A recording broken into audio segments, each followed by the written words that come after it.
Right then, let's see if this is all working.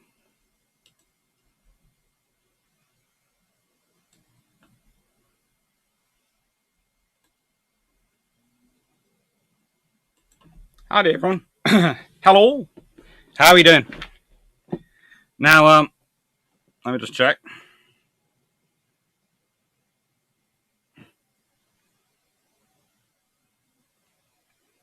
Yep, that's all working. Hello. Right, hi, Jim Heaton. Nice to see you early. Hi, John Shea. Hello, Tony. Glad to see you're here for this. Albert, Brock, Vision. Good to see you all. Martin, hello. Carl, Daniel Freeman, hello. Jim Heaton. Ah, yes. Well, Daniel, the only live you have to stay for the full one through is, of course, the one which the patron which you have suggested. So that's not next Monday; it's the Monday after that. So you have a bit of time. Jim Heaton. All right. Blue Shirt Buddha. Hello. Hello, New York. Hi, Stafford.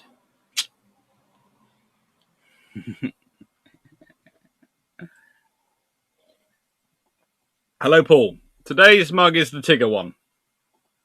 The Winnie the Pooh one is unfortunately in the dishwasher. But you can all work out who Tigger is on the international stage.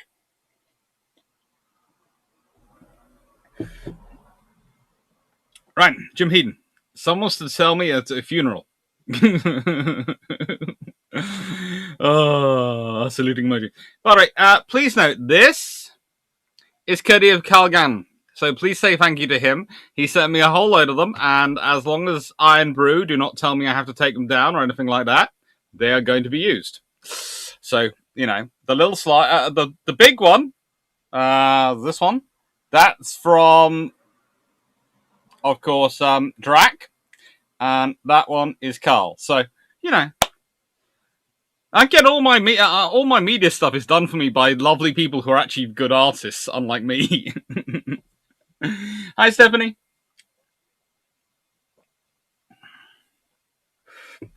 Hello, old Richard. Hello, Jay Richardson. Hi, Eamon. Hi, Greg. Hi, Jay. Hi, Gordon. I think I've got everyone.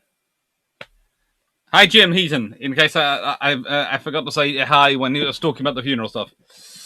Oh, right then. So today's one is a rather interesting one to me. And honestly,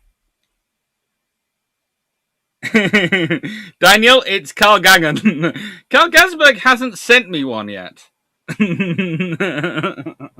Yet. You never know with the Carls. So, right then.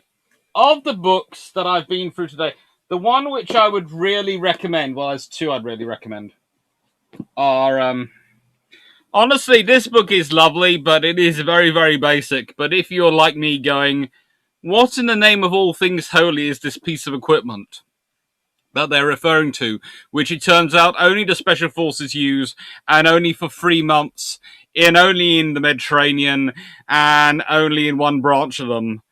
It does tell you what that bit is, so it's useful. This is the SAS and Special Forces, the giant book. It is easy to find that sort of stuff in that. Literally, it turns out the Sten gun has a very special version which was tried out for the full boat unit of the SAS. The SBS didn't get it, and neither did the special raiding, small boat special raiding force. None of them got it. It was only this full boat section of the SAS under the very interesting gentleman who managed to run it all. Mr. Sterling. And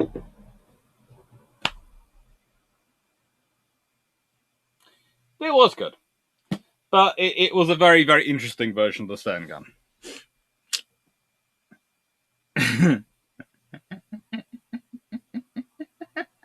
Hello, Jeff. Just like, can it tell you what PRC or Sabre is?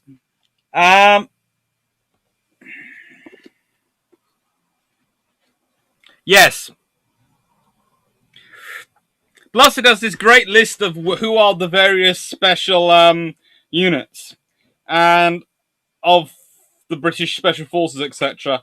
And here's one we don't hear of about enough: the Comacchio Group, Royal Marine Unit tasked with defence of Britain's oil rigs and nuclear arsenal. The Comacchio Group. They're of course now being all organised into a proper squadron, but they're there. This one was also pretty good, Royal Marines Commandos. But honestly, my favourite and the fairest one of the lot was John Parker's SBS book. That was very good. I do have a few more books I was using, some of the SAS ones up in the corner and around the place, but it was interesting to go through them, and it was interesting to look into the stuff and figure out who these people were. And it becomes quite interesting when you realise that there is, of course, Courtney and his wife in Buttercup, which would serve him throughout World War II. So every time Courtney goes into combat, and get this across, he's in Buttercup. Every time.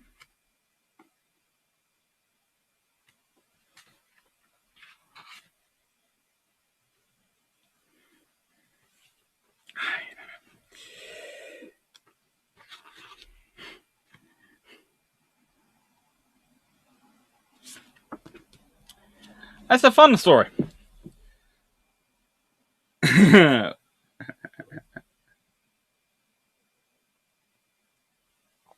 Second Wilson, I thought Sten guns were to make people keep their heads down off by sitting anything. That's true, but the idea was to make them more full boat compatible. I'm going to recommend Churchill's Secret Warriors. I thought for a second you were going to say Churchill's Secret War. I've got that sitting in front of me. I think I've got his Secret Warriors sitting not far away from me either.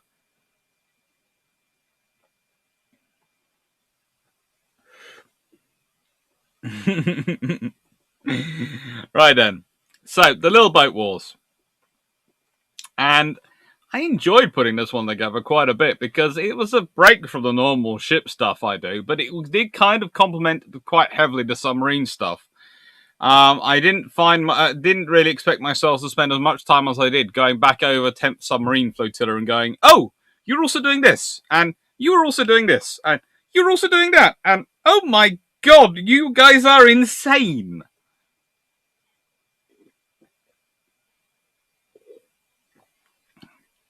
Frankly, HMS Urge, we should have another HMS Urge. It's obviously a name which is going to be very successful. I've decided the war spite of the submarine world is HMS Urge. Goes anywhere, does everything, and as she urges, it feels the urge.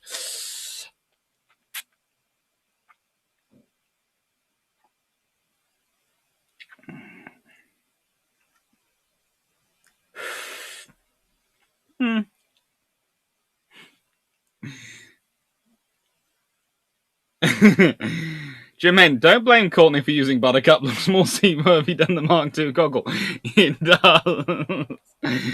Oh. They have so much fun. They do really do. And it's one of those things. Okay, so you have a lot of these different organizations, right? You have the SAS, you have the SBS, you have the Long Range Desert Group, you have all the different commandos, you have the independent companies, you have SOE, and you have all sorts of groups formed for special events, as I call them. Because everyone else has a different name for them, so I've decided to go with special events.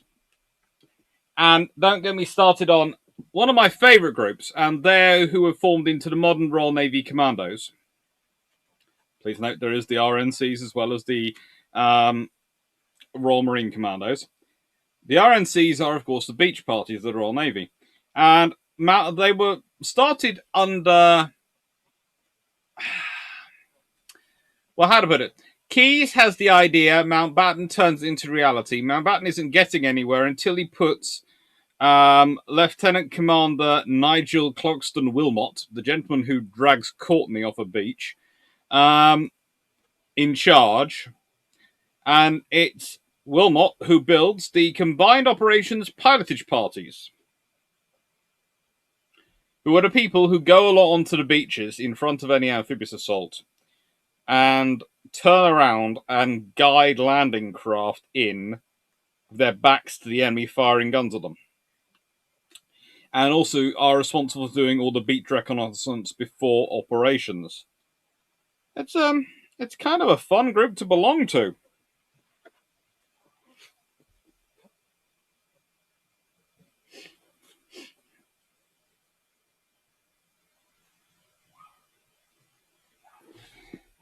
But no, it was a, how do I put this politely? What I found interesting was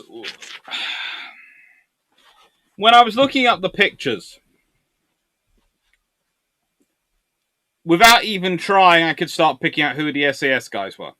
They had a certain type, a very certain type that fit their mold. In the end, I started being able to work out who the SBS guys were in the picture by where they were standing in the picture. The SAS guys all, to an extent, look alike. They carry themselves in a sort of similar way. The SBS guys tend to be on the edges of the pictures, just sort of sitting there quietly. And they are a very unassuming bunch. Right. Jeff Merchant, Carver Gasberg. My father's radio operator in Northern Ireland used a Sterling with the really terrible 9mm ammo from World War II that was 30 years out of date. You could see bullets flying mid-air. In nicest way, I'm surprised the bullets were actually moving. Sure. Jeff Beeler, where do the Cockleshell Heroes fit into this topic? They're back in the UK. So we're looking at the Mediterranean ones going on, but it's kind of interesting. The Cockleshell Heroes, in many ways, how do I put this politely, are an evolution of second SBS, which is formed in the UK and offshore to them, and they're trying to make them longer range and all sorts of other things, and it's basically they have a problem in that if you want to do an SAS style operation from the sea, you need to use motor torpedo boats, motor launches, fast moving larger vessels. The SBS are built up and designed around the idea, the special boat section around the idea of using folding boats, of using kayaks. They're using two-man crews. So you're getting in parties of 2, of 4, of possibly 6 if you send in 3 boats, or 8 even. Some of the larger ones had 10 or 12. And that's not really enough people if you're going to be doing what the SAS are doing in the desert. And this is part of the problems. You get a lot of SBS guys getting killed when they're combined up with the SAS and they're trying to do SAS-style operations using the SBS-style equipment. And it's only when you bring in the small craft raiding group people and their boats that actually it starts to work, and you start to get the SBS originals doing the reconnaissance, and then the small craft raiding bringing them in, and the SAS guys, well, actually also sometimes people from the long range desert group coming in and doing the actual fighting. And that's all. It goes through a sort of transition of, it has Courtney in the Mediterranean and it reaches a high point. Then Courtney goes home, it goes down. And then Jellicoe gets in charge, and Jellicoe is slightly better. It's sort of thing. He's very much the dashing SAS guy more than the SBS guy, which is probably why the SBS to this day sort of kind of ignore him. But under him, it does achieve a lot more power and presence, and a lot more viable operating styles.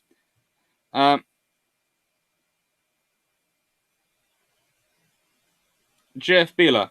Popsky's private army even had Canadians in it, deployed from landing craft at least once. There were so many private armies in the whole of. It's one of those scary things when you're looking through this. a lot of these special forces start as almost private armies. And when I say private armies, I mean really private armies. Classic example is number one section SBS goes out to the Mediterranean because they're attached to Lay Force, which is under Colonel Lay, who's in charge of two regular commandos, and they go out there on a 5-week voyage to the Mediterranean. And they get out there, and they're operating and they're planning operations and doing all these things, and they only really get realized they're there when they're having all the trouble with all of Crete going on and a North Africa campaign is going on, and then suddenly the higher command is basically just chucking them in as a put them there, and you've got them fighting in Crete, and they're sort of going, well, the whole point is about commandos is that they do the hit and the run. They hit fast. They overwhelm the enemy with training skill quickly, and then before the enemy can reorganize and repulse with heavier force, they're out of there. They're not like a conventional force. They can't hold the ground once they've taken it. And this is the really interesting thing looking at this from the perspective of what we've got going on with the Commando 2021 and all the stuff we've got going on with the American development of amphibious warfare and the missile regiments and all those things. Because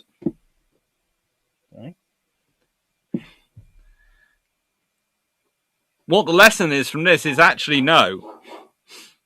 Light doesn't necessarily work. And if you look at how the commandos operated, the Royal Marines Commando Brigades operated in the Falklands, they had a lot of heavy firepower with them for an infantry unit because they were supposed to stand up to the Soviets in Norway, and that actually is how they were able to do the stuff they were able to do as commandos.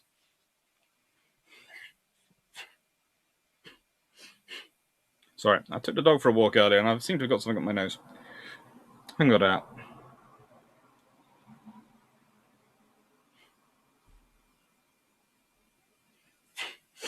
Okay. Speaking of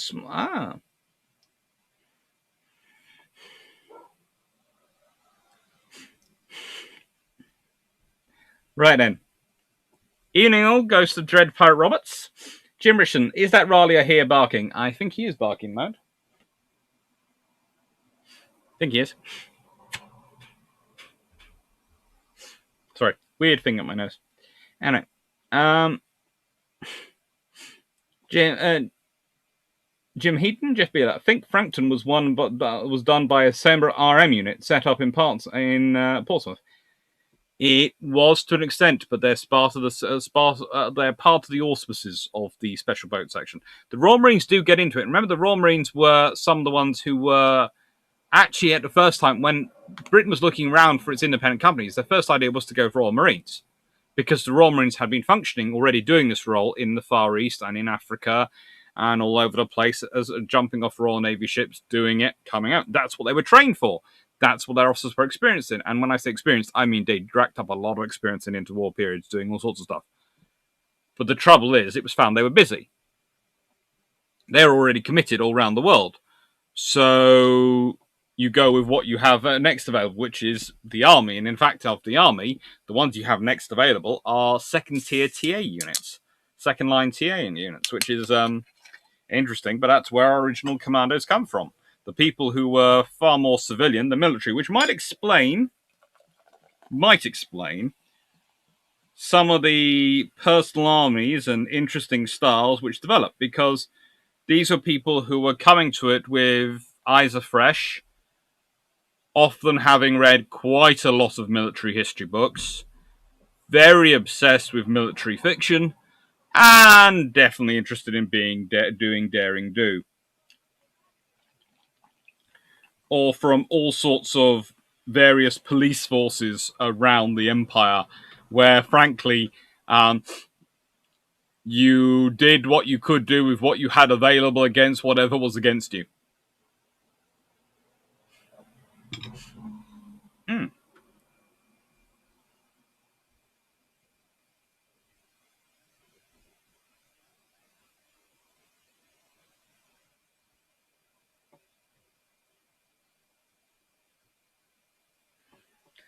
Donna Fritz, speaking of small boats, an article popped up on my face showing Israel took a few ships from France that they bought but France wouldn't take. But how in God's name does one take a ship from France to Israel?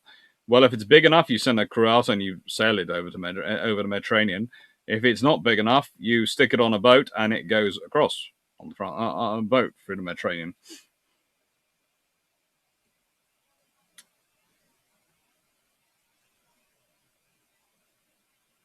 Right. And Jerichen, long range desert group equals SAS. Greater than SAS. That's well, basically the SAS is more what I would call the special raging regiment. The SAS is, especially in World War II, oh, it's a fiefdom. It is a fiefdom, but once its chieftain gets killed, or well, captured actually, that is more of a problem for it.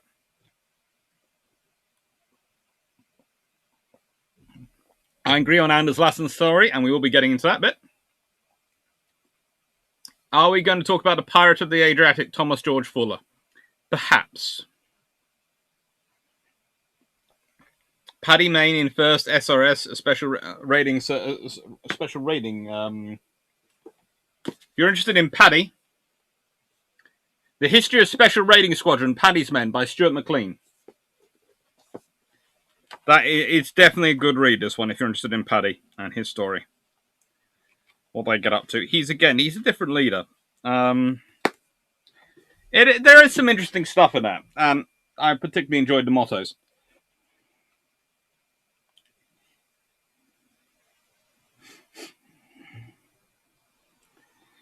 Brecken Kendall, hello. I don't think I've seen you comment before, so hi. Castle Larizo in 1941 taught the British about unsupported light commander units. Yep.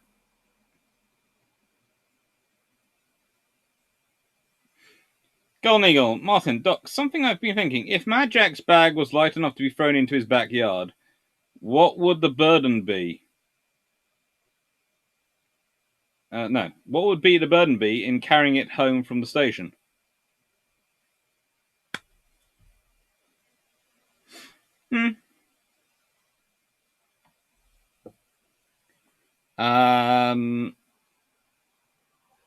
I have no idea where that question's come. Sorry, Golden Eagle. I think that's translation a bit of the Beard. Went toward the Claymore, definitely. Dan Freeman, Dr. Clark. The TA thing is a link to 21 SAS being the Arts Rifles, which was TA unit from the London Regiment, 1908 to 1938. Yes, it was. But they were only really formed up in 1947 as the SAS. In fact, what's interesting is post-Second World War, the SAS are brought back in 1947 as a sort of reservist formation under the 21st Regiment of the Artisans. And so actually, in many ways, you could say the 21st Regiment is the longest continuous running special force in the UK. Causing me trouble if I say that, though, too loud.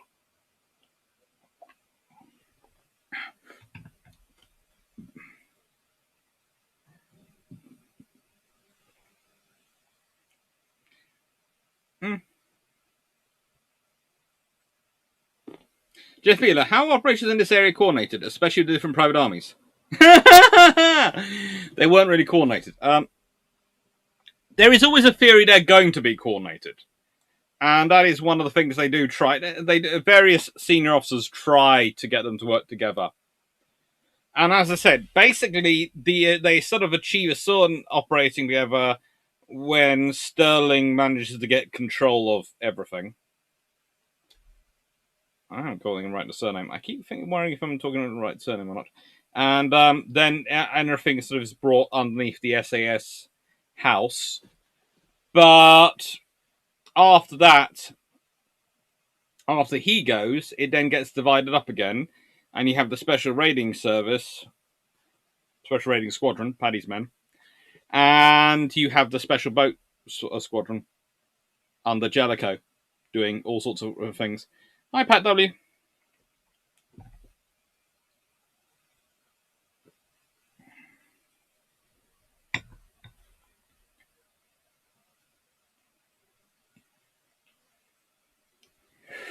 Donald Fritz, would it be possible to deploy a small team in World War II of, say, British commandos to just take German ships that are tied up, board it to some pew-pews, and... Yeah, they actually did that a few times. In fact, that was the objective of several commando raids on Norway, were to take ships, and you can usually tell when a navy has more input in the raids because then they get to they take more ships, other than if there's a tribal class destroyer in the region. Because then there's all sorts of people planning to take ships, and the tribal just goes, "Oh shit, enemy flag, boom, bye bye ship." Next one, oh, also has enemy flag, boom, bye bye ship, and there's lots of Royal Marine, various commandos sitting ashore going, "Excuse me, Mister Seek, HMS Seek, please stop sinking them. There are rides." Yeah, it happens.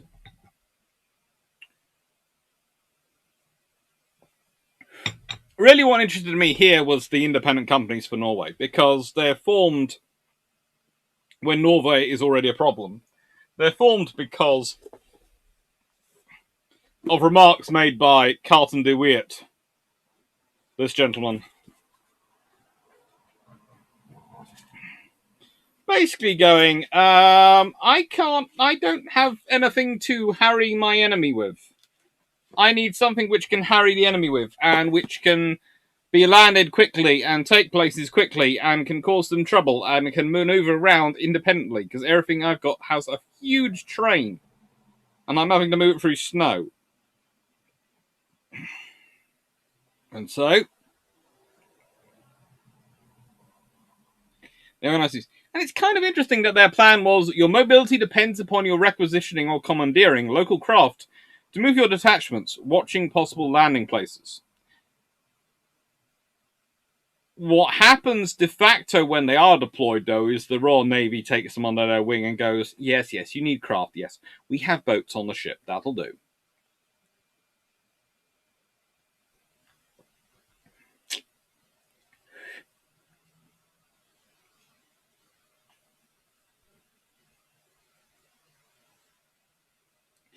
Stephen Wilson, it takes a few hours to power up a naval vessel.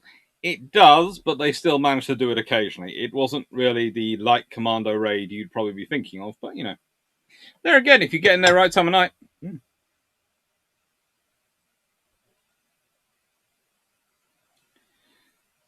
Steve Thompson, is that the same Stuart McLean that wrote the Vinyl Cafe series?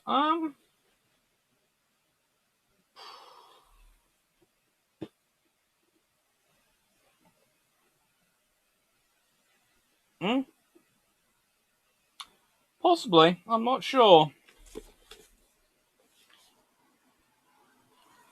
Possibly. It's published by Spellmont, and it's a good book. It's a good book.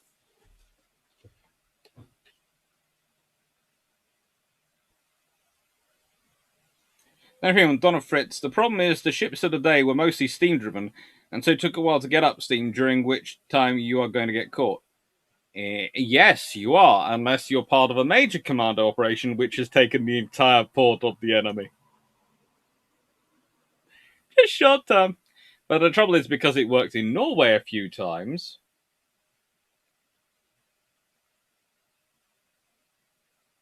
they try it in Dieppe.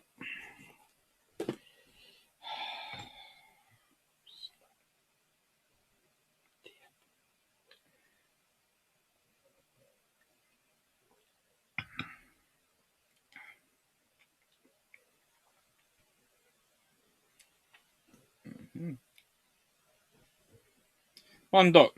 Most commanders were using Thompsons and stems. He jumped in trench with a big claymore. He was a loon.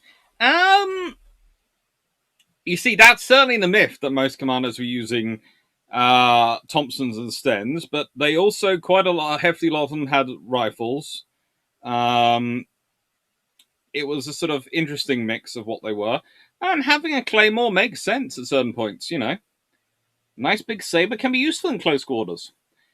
And Mad Jack did carry a few other things, usually an umbrella as well. So I'm guessing it would only be possible with a running ship, and that means people would probably see the boarding team, and I guess they'd also need to know how to drive the ship that's in German. The British had a large number of people who could speak German. That was one of the advantages of World War II.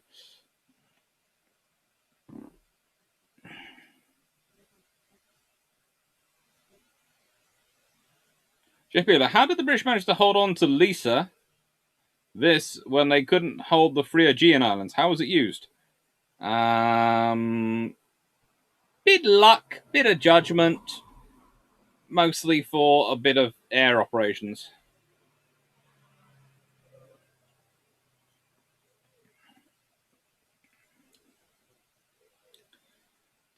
A briefcase is difficult to for a dozen or so meters. The advantage is you don't need to hold it.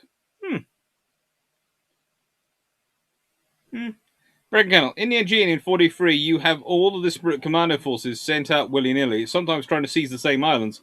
It was amazing there weren't any blue-on-blue incidents. There weren't.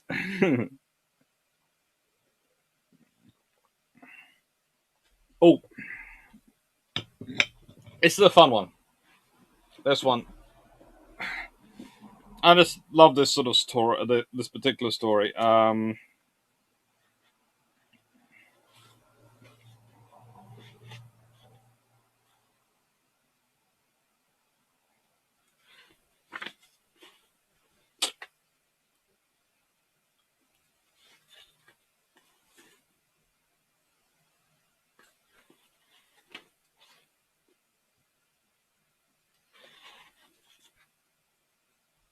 I saying Sterling when I should be saying Campbell?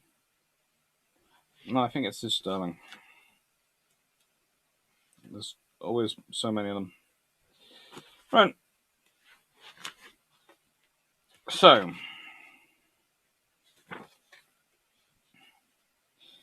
after several nights of dummy runs and training, we set off, a journey lasting a couple of days to get to our point off roads. It was very exciting because I'd never been in a submarine in my life. I'd always seen them as rather romantic things. I soon came to learn that it wasn't so. My role in this was not to go ashore, but to keep the two canoes in good order and maintenance and be up on the casing of the submarine for the launching and return. When it came for them to set off, it was pitch dark. The technique they were developed involved sitting in the canoe on the casing of the submarine, which then slowly trimmed down, sank itself in the water until they just floated off. It sounded simple, but it wasn't.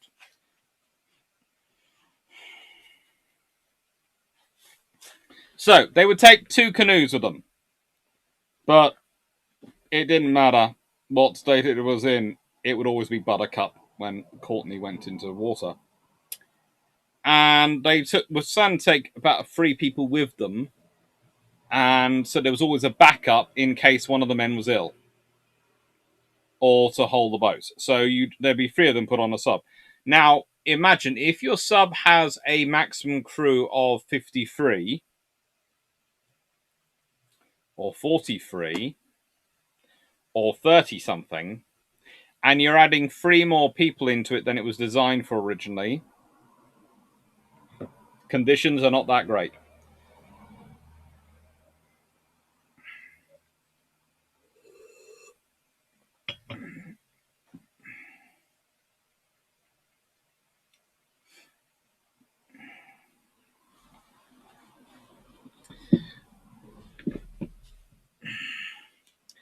Carl Gaswood, maybe an S-boat from a forward refueling base could have been snatched? I think one was.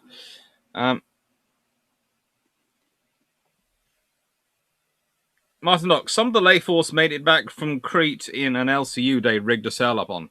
Yes, they did. And again, that included a couple of SBS. Danny Freeman, they'll never guess our strategy. Next time we're like, yeah, that was some of the ideas going on. Strategy. Rawness. Could you elaborate on what you mean by private armies? Okay. So, the SBS was in many ways Courtney's private army. You have all these different forces formed up by different characters. You have Sterling, you have Jellicoe, you have Lord Lowry, you have all sorts of different people involved. And basically they write a good idea of a specific niche or operation that a force can be used for. They impress the higher command. Higher command creates that force. Then they get troops. They go do an operation, and then they get up. Well, you've got that force together. You might as well use them again, and they become expanding little sort of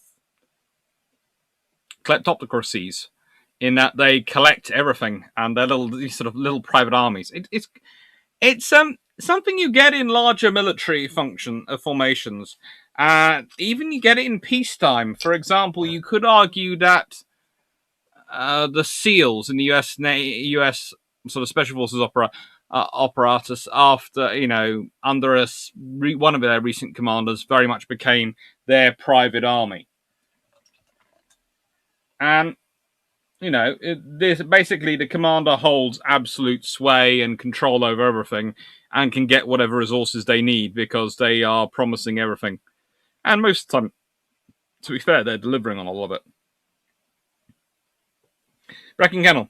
They probably thought that we had a strategy. That's the point. As long as your enemy thinks you have a strategy, they're going to try and figure it out. Doesn't matter if you have to actually have it. Denifrim. I think a large part of the strategy was to tie down as many garrison troops as possible and prevent those areas being used for R&R as units reformed from the Eastern Front. Oh, yeah, they made it annoying for them. Then I suppose it's a bit like adding nonsense to codes to confuse the enemy. Only I'm not sure the Allied Special Forces strategy had an equivalent to the main message. The main message of the SBS operating from U-class submarines and from Malta was that you're not safe. At no point are you safe. We will go wherever you want to go. We will do what we like. You will never be safe. It was a very disturbing message for pretty much everyone on the Axis side. Especially as someone sent me a map today of what areas that the Italians claim to have had control of over the Mediterranean. And I was sitting there going, yeah, it's basically a map of the entire area that the Royal Navy considered weapons hot.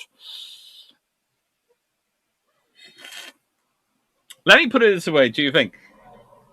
I think there's a bit of a difference going on between my definition of sea control and some of my colleagues' definition of sea control.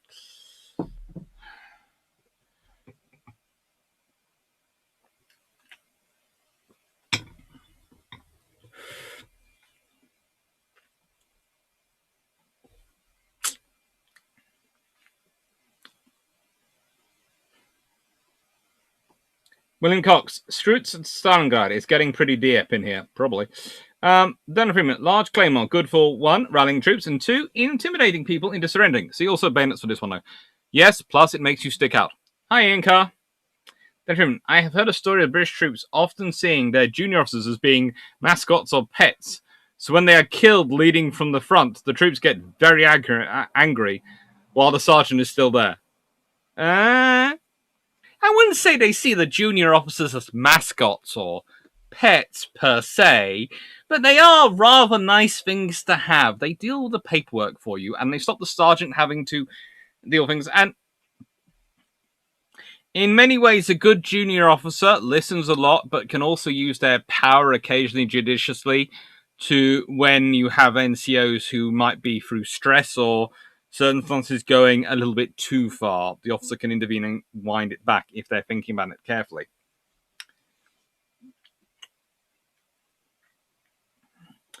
JP, my favorite Aegean story is the kidnapping of the German general commanding Greek. Yep. They did that. They did so many random things.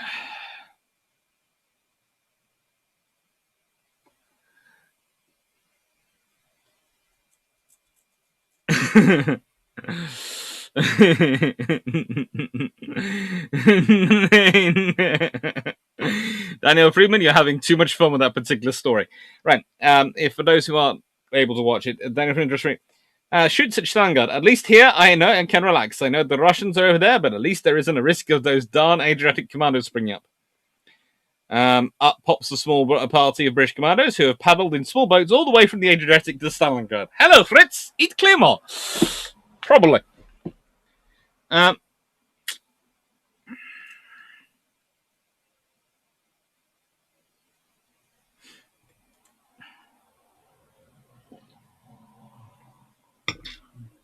Steph Thompson.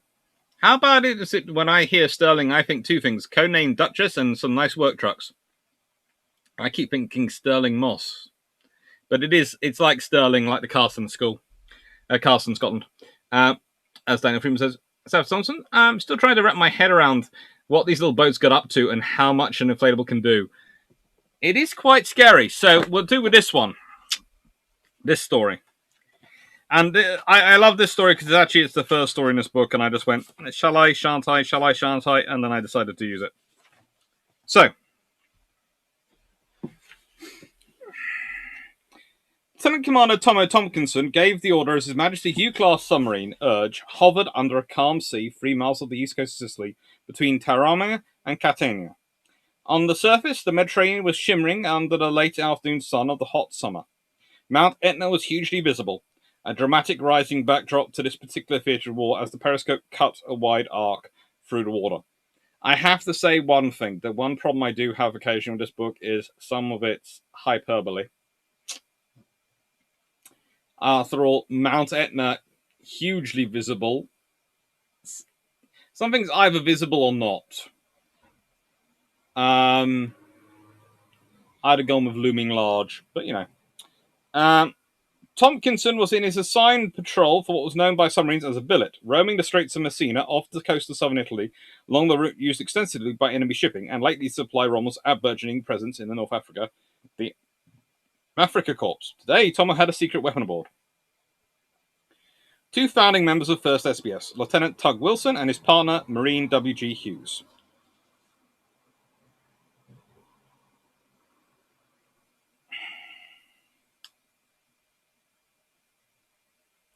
Their first outing together as a partnership in Sabotage had been a month or so earlier, when they'd sailed in Her Majesty's submarine Triumph with the object of attacking shipping in enemy harbours with limpet mines. The mission had been aborted through rough weather, and their only action on that occasion had been to sink an Italian copper-bottomed schooner named Tungan F, loaded with macaroni.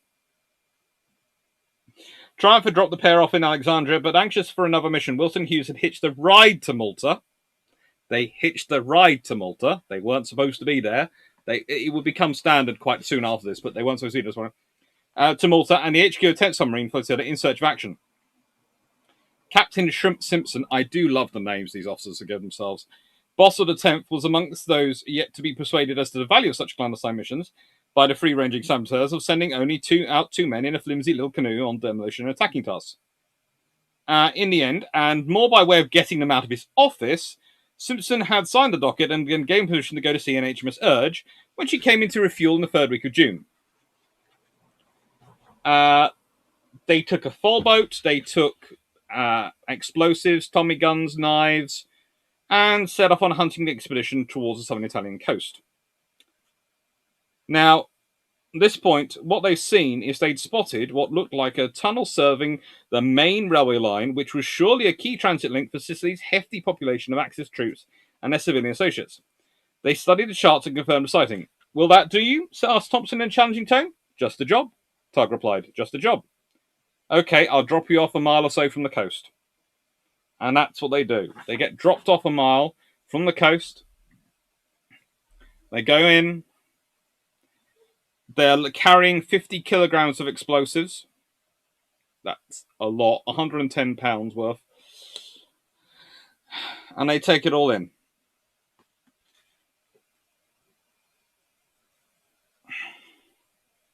They're described as somewhat minimalist training, plus make and do and mend equipment, which included no form of communications other than a torch for signaling, covered by an old sock or some other such to dim the beam. For operations they had grudgingly approved from wartime hierarchy, hardly prepared them for this moment.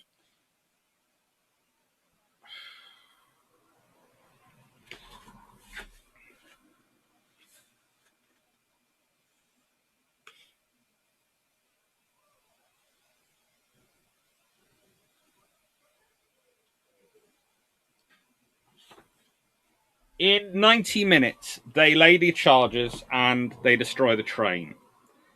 And then they get out again. And both ways in and out, they have fishermen to deal with, they have patrol boats. And then HMS Urge manages to kill off a cruiser as well on her way. So when she goes back into port, she's flying a Skull and Crossbones. And she actually flies a second one as well for her landing team. And from that point on, Urge does a few other missions. In fact, the 10th Flotilla does it a lot to go and do this. And this is something else you have going on. You have this added to the submarines. You have these fall boats. And the reason they're taken is they can fit in the submarines. There aren't inflatable boats available this time. Fall boats can sit in the submarines. And they're pretty darn cool. But here's the other little disturbing secret about them.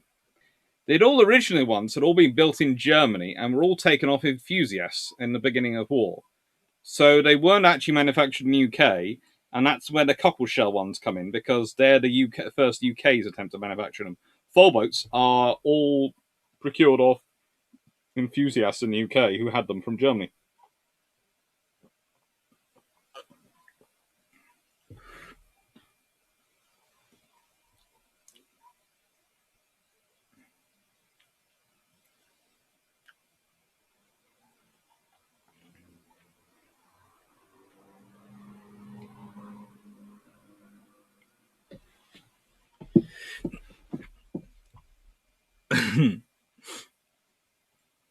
Jim, the full boat commercial is encouraged me. Probably after live, I will post about an inflatable kayak I'm having fun with the summer.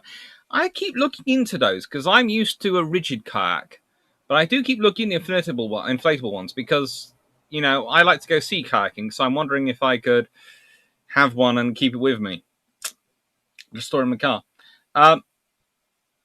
Brecken Kendall, I love the land of schooners, bunch of pirates. They are pretty much all what the SBS get up to at certain points. It's quite fun.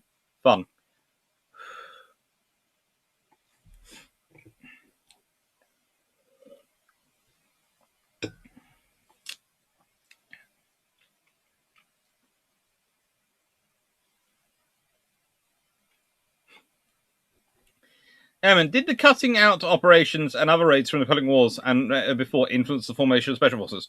Certainly, when they were dealing with historically minded people like Winston Churchill, they do like to highlight the precedent.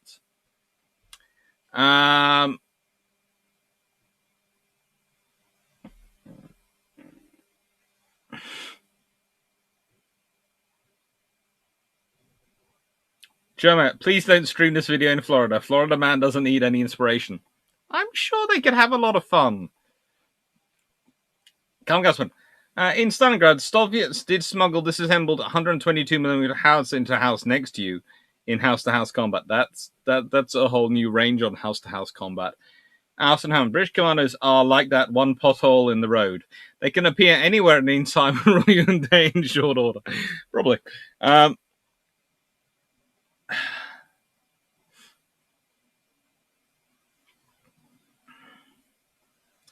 In Carr, native Greeks, in addition to SBS, had a lot to say about what went on following occupation at heavy cost. Still hate the Germans.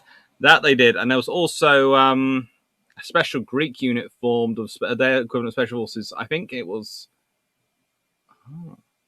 I've got its name written in here somewhere, but they were pretty darn cool. Donna Fritz, did ships like DDs have ship doctors like the larger capital ships, or was it just the nurse? And how did the Navy's manage to put a dock on each ship? Seems like you would have very limited quantity. Okay, that's slightly off topic but relevant. They usually had a doctor for the flotilla, a flotilla doctor, and most destroyers, etc., would have a couple of... Well, I don't want to really call them first aiders, but that's broadly what they're... Medics, we'll call them. Not really nurses.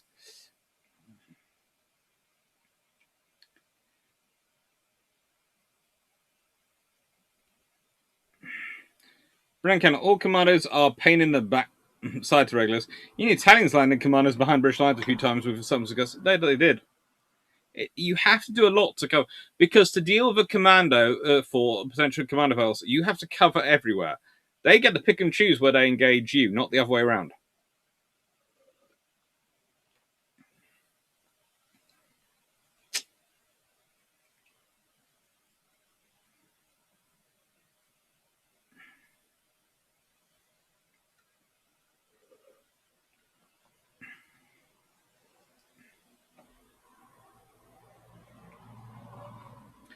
Brennan Kennel, certainly MGBs had a designated person with some first aid training. For anything serious, they'd head back to base. Yep. Okay, with fit young men like this, the main problems are going to be things like appendicitis or infections that can last a little while to get attention. Hmm.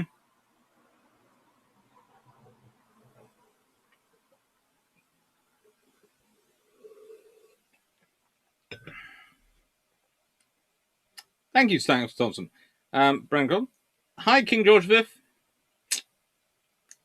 Jerison, kind of sounds like the story where the two army dental clerks stole some hand grenades and went to France to raid. When they got caught, came back, Lord Lovat intervened and took them on. Yep, Lord Lovat was like that. They were recruited to his personal army, quite happy. Jeremy, scrim on frame folders are much better than inflatables in open water and any sort of weather, I know, but much pricier. Hmm, that is true. Sacred Squadron, I think the Greeks were called. I am inclined to agree with you, but I do have it written down, so I will go and check. Sacred Band. They're called the Sacred Band. The Greek troops are the Sacred Band. Hmm.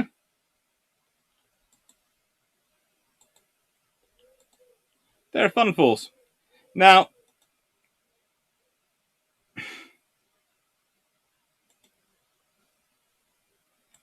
I can't let this slide go out without, of course, commenting on the first ever of the SBSS's mottos: Excreta Tori Asturus Frustranto,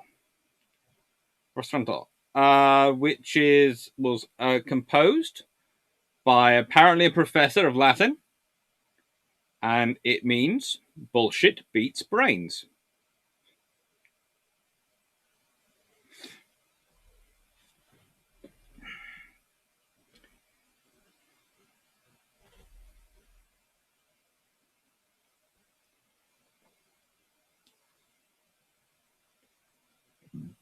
Martin Duck. I know we had the dog boats and Shetland bus dealing Norway, but did we have similar in Med and Aegean? Yes. That's to an extent why I haven't sort of gone into the boats as much in this time, because the boats they're using are pretty similar. They're the motor torpedo boats again, which were being used. They are pretty much doing a similar job, and it's similar sized boats because they have to go similar sized ranges.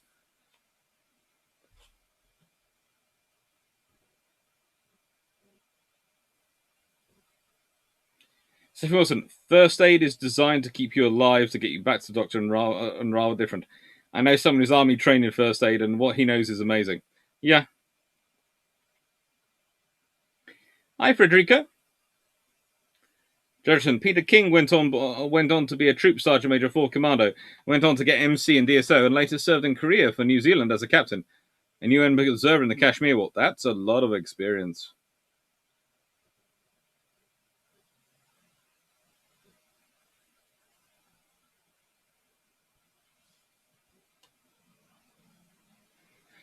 Saf Dawson, in regards to was there a trained member with medical background like a corpsman, field medic, or was it don't get hurt? There were usually some medics. They were, let's put it this way, everyone was given a certain level of medical training. Grace Sasky. Can't remember whose memoirs, maybe an actor, but when this person was a student in late 1940s or so, he and friends went in kayaking in Norway. Being students, they bought the cheapest gear, which was military surplus. So they were kayaking the fjords in camo and XSBS kayaks. Apparently had a job convincing Norwegian Coast Guard they were not invading. Well, I might have had some similar experiences. It's fun to go kayaking around with certain stuff.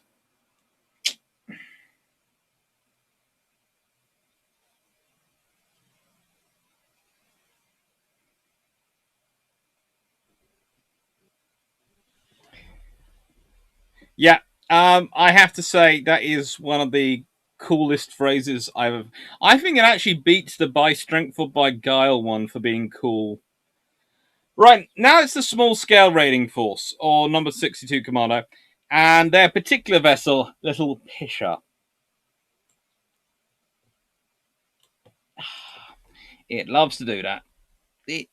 Yeah, there we go. So, what do you mean by claymore? We mean a very big sword. A very big sword. A Scottish sword.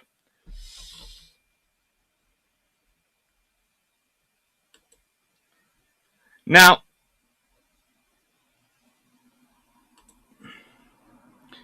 the joy of the number 262 Commando and their various raids, if I can just get my notes up.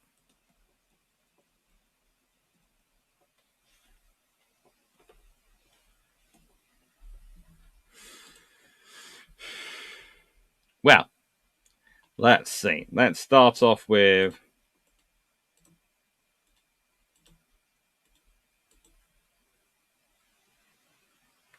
they're under the command of a gentleman called well, first of all, they start off with a gentleman called March Phillips, Major Gustavus Henry March Phillips. And then they end up with a guy called Major Geoffrey Appleyard. In nicest way, being command of 62 Commando does not seem to be good for your your life expectancy, as both end up dying. The interesting thing about Operation Postmaster was that, how do I put it? The British were conducting a raid technically on an area which was Spain. The objective was to board Italian German ships in the harbour and sail them to Lagos. The unit was commanded by March Phillips, and they sailed in the Brixham trawler Maid Honour to the Spanish economy. So Maid Honour was a lovely little trawler, Brixham-style trawler. Anyway, whilst the Foreign Office refused to support it because they considered it a breach of Spanish neutrality, eventually they gave permission, and on the 14th of January 1942, while the ship's officers were attending a party arranged by an SOE agent, the commandos entered the port aboard 2 tugs, overpowered the ship's crews, and sailed off with the ships, including Italian merchant vessel Duchess d'Agosta, to Lagos. So, this is why I was keeping quiet earlier when we were talking about nicking of ships. Because I know they're very complicated. You need control of them for a long time to get them going. And they did it. It's called Operation Postmaster. And they do a few other things as well. So I would say the small-scale raiding force are really, really pretty darn cool. And they get up to all sorts of things. They have their own fast torpedo boats, which they adapt.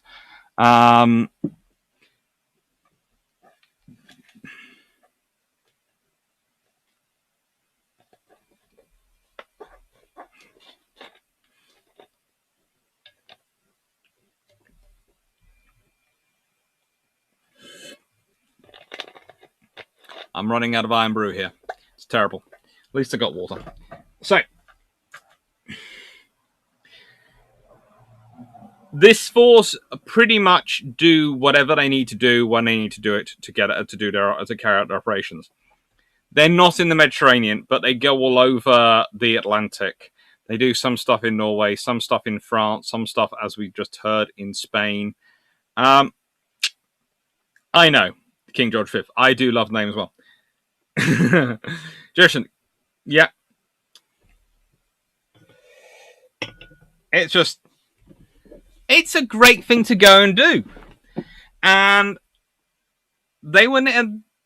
Now, they do have some problems. Operation Basalt is one, particularly one. And if I look up my notes to that one again.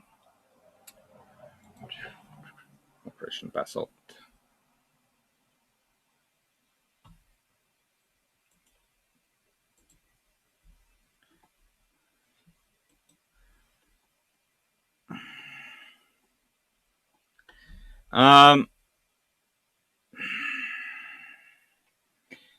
Basalt is an attack on Sark. It involves 12 commandos. So this is the size of the force you're talking about. It's 12 men. Operation Postmaster involved 11 members of the school, a small-scale raiding force, 4 SOEs personnel, and 17 local volunteers. So that's 32. Basalt involves 12. Just 12. And, well, so they're going into Sark. It's a combined force of number 62 Commando and number 12 Commando, because 62 have been suffering losses. They are led by Anders Larsen to an extent. When I say to an extent, he's the one at the front. But technically, Jeffrey Appleyard is in charge, but Lieutenant Anders Larsen is literally at the front of them. And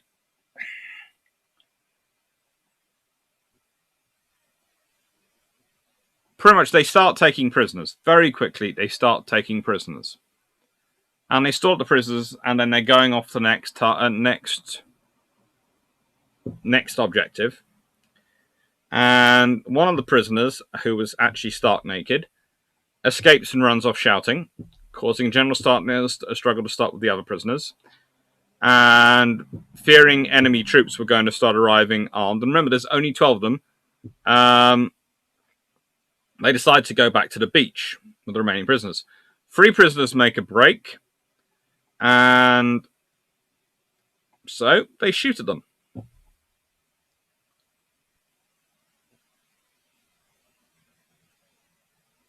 And so they only get back 1 prisoner.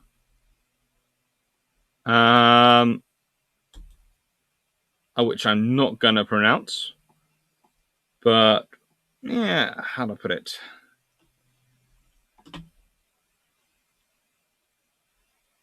I would call them, probably we would call them a corporal, Obergrita. And they do provide some useful information, but it's really not, how do I put it? It's not a good operation. It's not a good success. It's, they have some great successes, but they also have some very, very, this one is one of the ones which is really not good. And as a result, 1943 sort of finds them being wound up. Because, okay, so here's the point. Light forces can make it, whilst light forces can make it. The little tiny niche groups. But the moment the enemy starts digging in more, they start having better prepared defenses, they start having better positions to fight from. You need a lot more firepower, which means you need to get rid of some of these smaller groups and start concentrating that capability in larger groups. So you have a viability you can scale up. And that's the thing, the regular full-size commandos had the ability to scale up, whereas these smaller forces didn't. And this is the other interesting one. Okay, so Operation Anglo is a bit of a weird one. We'll get into that in a second. I'll just answer some questions. Austin Hammond. So even in 20th century, the RA maintained their tradition of trolling enemies and stealing stuff. Yeah.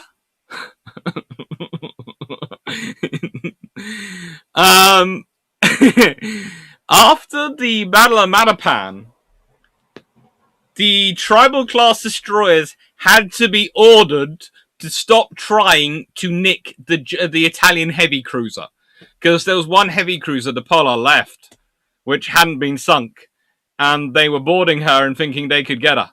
And Cunningham had to actually send an actual order to tell them to sink her, because otherwise he was going to be stuck trying to get her back home to the UK. Remember, the whole problem was Polo was already damaged and been stopped moving, which is why the Italians had meant to be caught.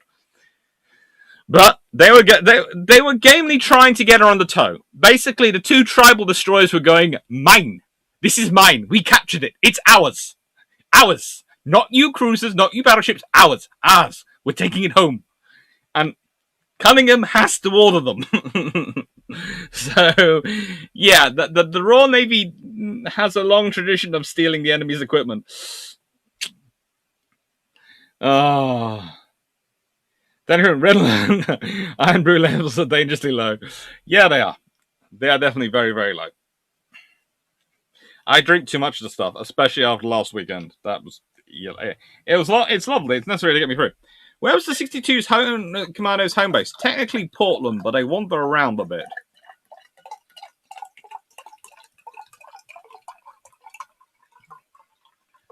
In the nicest way, for the Claymore ones, I don't think it's quite 6 foot long. I think that's more getting into great sword territory in my mind.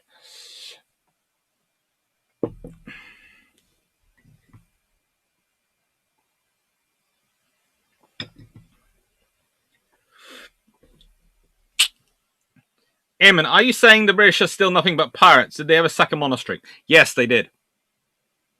They did. It's in one of the last operations I have files on, presentation slides on. They sacked a monastery. Ian Carr, well, the answer to that one?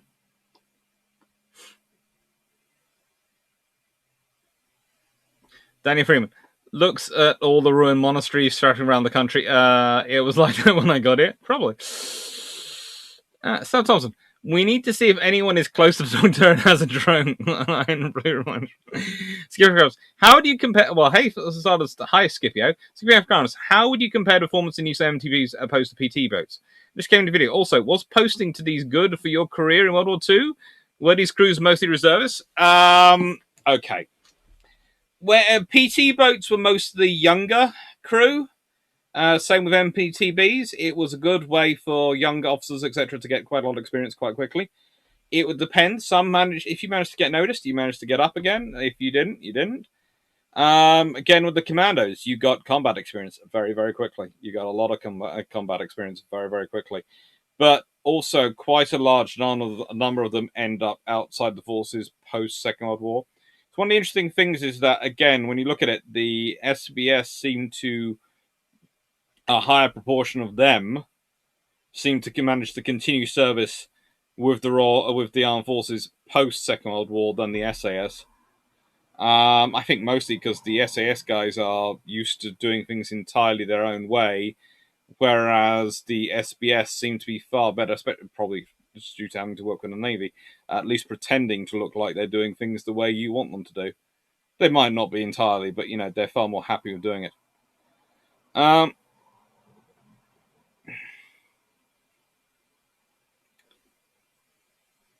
Bracken Kenner, some of the MTB boats were at least American PT boats. They had the same use. Some American boats were better and came with radar. So did some of the Royal Navy's ones. They all had context. They all had different ranges, different abilities. The British ones tended to be slightly bigger and deeper hulled and have slightly more space, internal space for people to get out of the weather, which tended to be quite nice for the commandos. But again, they still don't have particularly. The American ones tended to have metal hulls, whereas the British ones sometimes had plywood hulls. All sorts of things.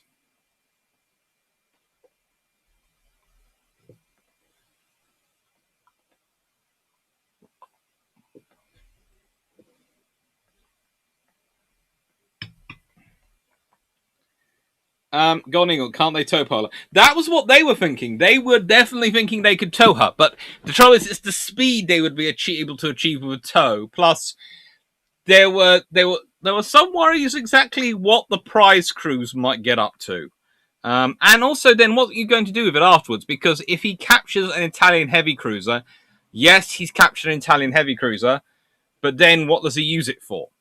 How can he maintain it? Can he use it? Or is it just going to be something sitting in his yard taking up space? That's what Cunningham was thinking of. But honestly, I think if he'd known he was going to have happened what happened later in the war, some of the issues, he might have gone for it because having it would have been a very big prize.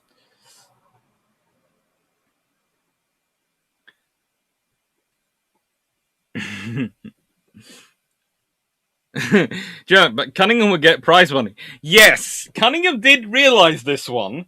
Um, but, there is the fact also that there was one of the part of me which was worried that if he let them do it once, he would end up with all sorts of things collecting in his shipyard, in his yards. Because technically they were supposed to, when out on their destroyer patrols, sink merchant ships, but if they knew they could start bringing home captured prizes in the Mediterranean, they're allowed to do any other ocean, but the Mediterranean was trying to keep it tight. Sometimes dogs are like, okay, that tremble there reminds me of when the dogs get chibier as a girl. What do you mean I have to drop it? It's mine. Yep. And what would the RN even do about it? I don't know. I think to actually get it working would have been a lot of effort. But there again, if they had captured her and had got it, she would have been an extra heavy cruiser. And, oh, by the way, this is the raid where they get the monastery. Took out the harbour, the castle, the monastery. The harbour had a Italian garrison, the castle had Cabineri, and the monastery had the Germans. So they took them all out. And please note, okay, a CAG is a lovely, lovely little fishing boat. It's it's very well built. It's a lovely fishing boat, and yeah, an E-boat gets a Schnellboat gets. The Schnellboat arrives with some more troops to try and reinforce the island, to try and take back the island and find out if the nasty British commandos are gone, and it just gets sunk.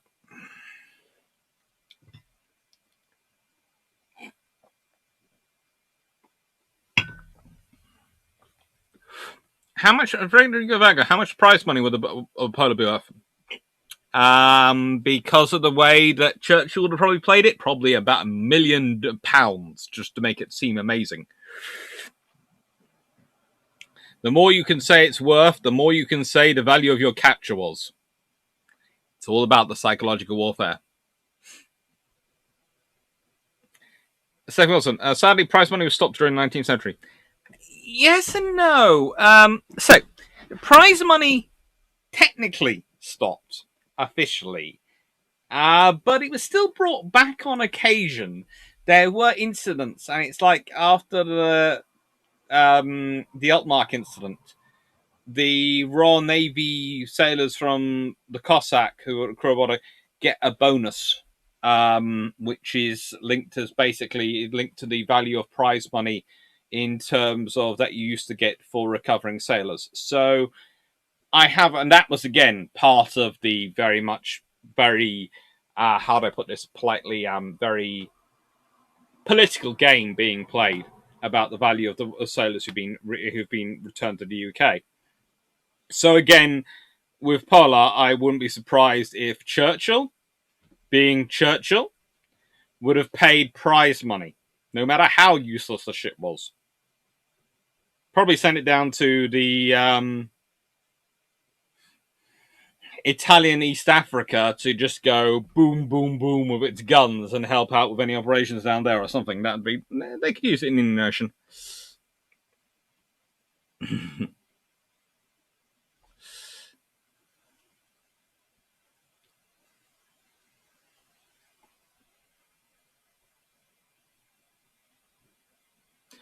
Well, Cox, today's basket-hilted broadsword is called a claymore, but the original was a 6-foot two-hander with wide quillions.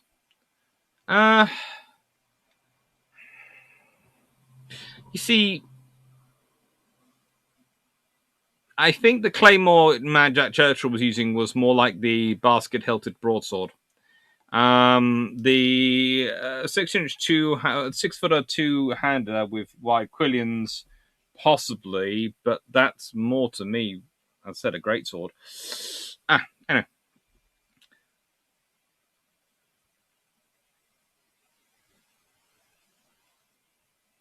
In-car radar carriers get much smaller for progress. To an extent, yes, but also you have the fact that frigates, destroyers, and sloops are all and corvettes are all basically carrying the same radar type of radar. yes, the smaller motor torpedo also get radar, and that does help. It's one of the things. One of the problems for command operations had been aircraft, and radar does help avoid them. It's been annoying for other things.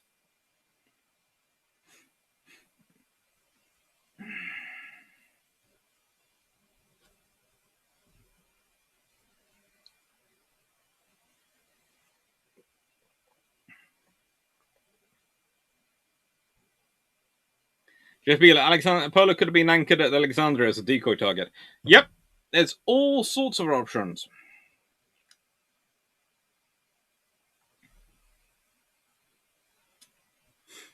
Doctor, off topic. Can the US Coast Guard get a shout out to Astade's birthday, 230 years young? Well, happy birthday to the US Coast Guard. They were actually pretty cool. They've got up to quite a lot of stuff in the World War II, especially with which group? It was the yeah. They spent quite a lot. It was often the US Coast Guard who joined with the Royal Navy's pilotage parties. So you often find the Coast Guard turn up with them. So it's appropriate. I have made that a bit big. That's why it keeps going over my face, annoyingly. Danny Freeman, read what to do with Polo. Give it to the Free French. Well, that is one option. That it would be one thing they couldn't do much with. The other option would be to give it to the Polish. They could also, that would stop them going off charging around on the killing anything.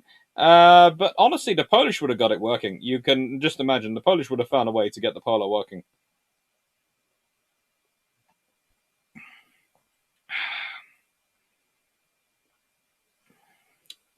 There are lots of options of things that could have been done with it. Or give it to the Greeks. They'd have quite liked it.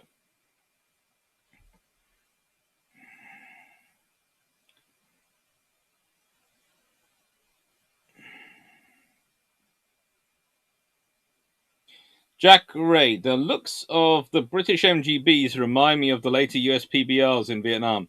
Did the US learn from the Brits on that? To an extent, in terms of what they were looking for, but the PBR is a kind of special breed. Basically, after the war, the British people who built motor torpedo boats start building pleasure cruisers. The American company who comes up with the PBR goes into competition with them, and they nick some of the ideas of the British and have some of their own ideas, and produce some really good ones. And there's competition develops, and it's actually from one of their later designs that the PBR is developed. So there is a sort of shared history a bit, but yeah. And the British also nick plenty of ideas back from the Americans. Trust me. If you want one business which is very cutthroat and quite prepared to nick good ideas from each other, that's a small boat business.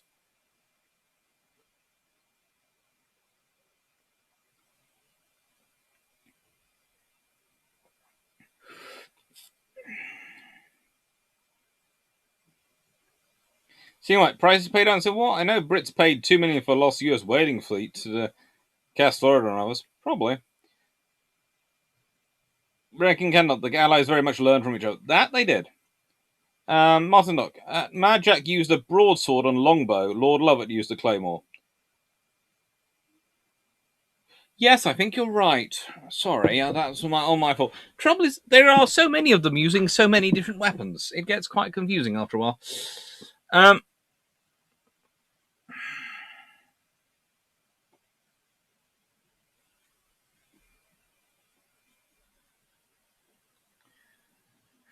Trentalenko, the Australian Field Unit 12 MacArthur's Sec 22 were running around in 7 Fleet PT boats hunting Japanese raiders on the southern Philippines and in Borneo. There they were.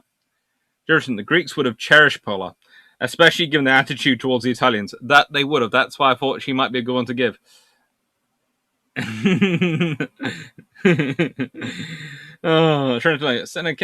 Senator C. Ken Davies, Australian Elite Commandos. Field Unit 12 takes new technology in the war to the war in Southwest Pacific. Wouldn't surprise me. They did very well out there. William Cox, my buddy Mike, gone, but not forgotten. So does the Coast Guard diesel mechanic model too. The Coast Guard being responsible for manning landing craft and maintaining LORAN stations in the Pacific. They did lots of fun things. Okay, I would like this sort of this all considered because this is a very cool list in my mind of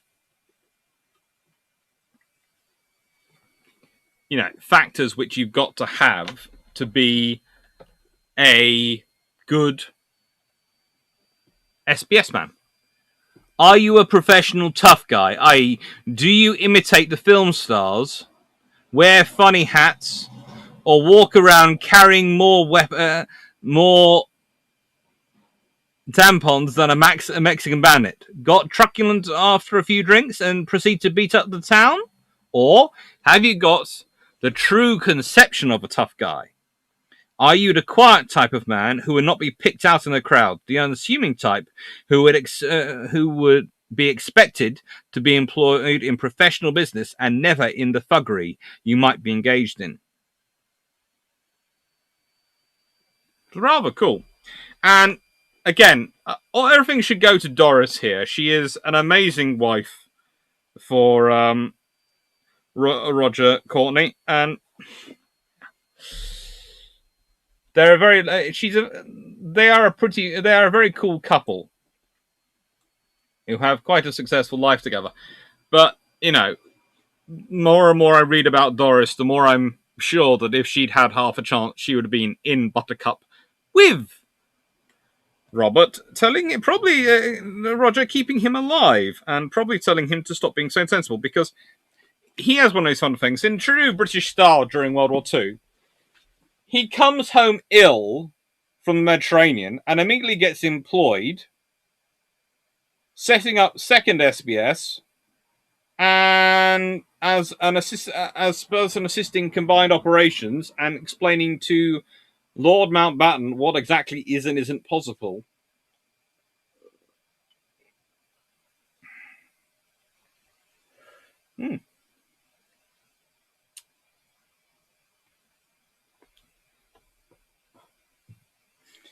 And the psychological impact of the Polar being captured would have outweighed it being simply sunk, I think.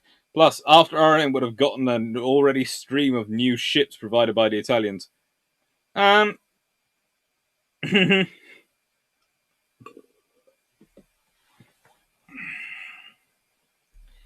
possibly. I think if Cunningham, it's one of those great what ifs. What if Matapan not just had a victory, but also had a capture?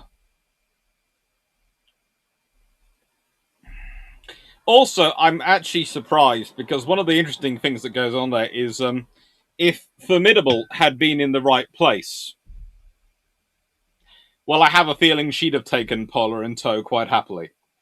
Cunningham had two rather annoying groups to deal with when it came to managing Matapan, neither of which were Italians. He had his tribal destroyers and he had Formidable. All three of these units were quite happy to try and take on the Italians solo, which is problematic, or as a threesome. Probably would have quite happily got to gun range. So he was quite lucky that Formidable was well out the way, because otherwise she would have taken Polar in tow. And she probably could have got her home quite happily. Remember, she's quite a big, fast, tough ship. It's rare you hear about a bigger ship taking a smaller ship in tow, but it's one way to keep it in organisation, and with the tribals it would have got home. But no, Cunningham made this decision. He felt it was safer to get his fleet out in one piece rather than run the risk of not, because it's taking it in tow.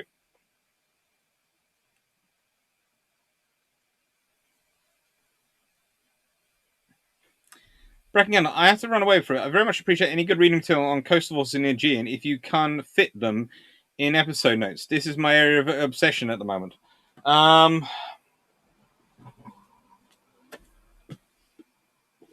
These two are good starting points. I've got a few others, but these two get you started off quite well. John Laffan's Raiders and the John Parker SPSS. Basically, they give you a good overview of what's going on and allow you to go in and then dig up more.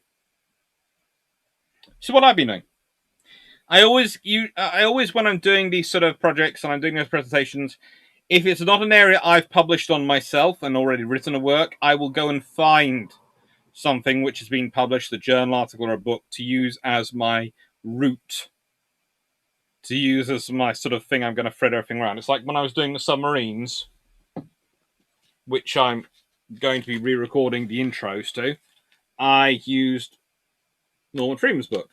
The reason I used Norman Freeman's book was that made sure all the technical details were in the same, were written by the same author, compiled according to the same methodology. So it standardizes it. It's the same when I was doing this. I found a book, which I happen to have, and used it as the root methodology.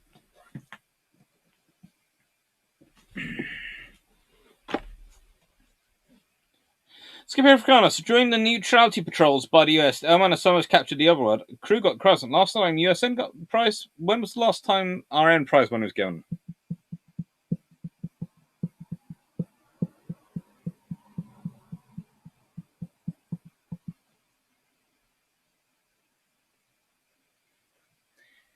There is an interesting story which goes around about a Soviet trawler in the 1970s. I don't think any got it for the submarine in the Falklands War. Possibly, but I don't think they did.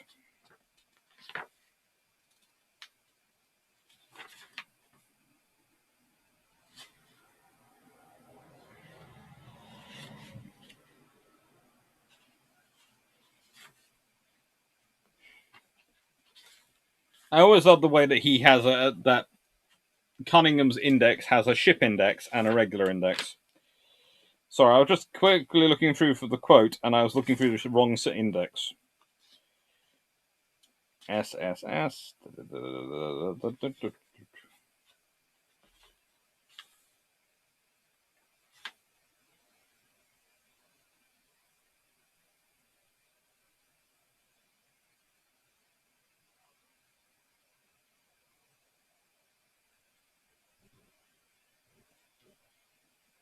Mm-hmm.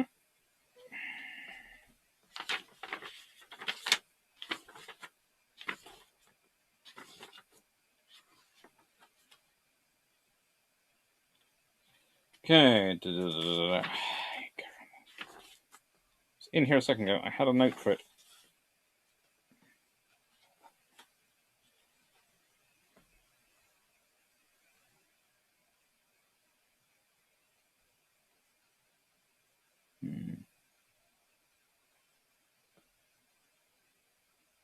Nope. No, I've lost it. I knew I should have put something in here bigger to keep it out, but you know.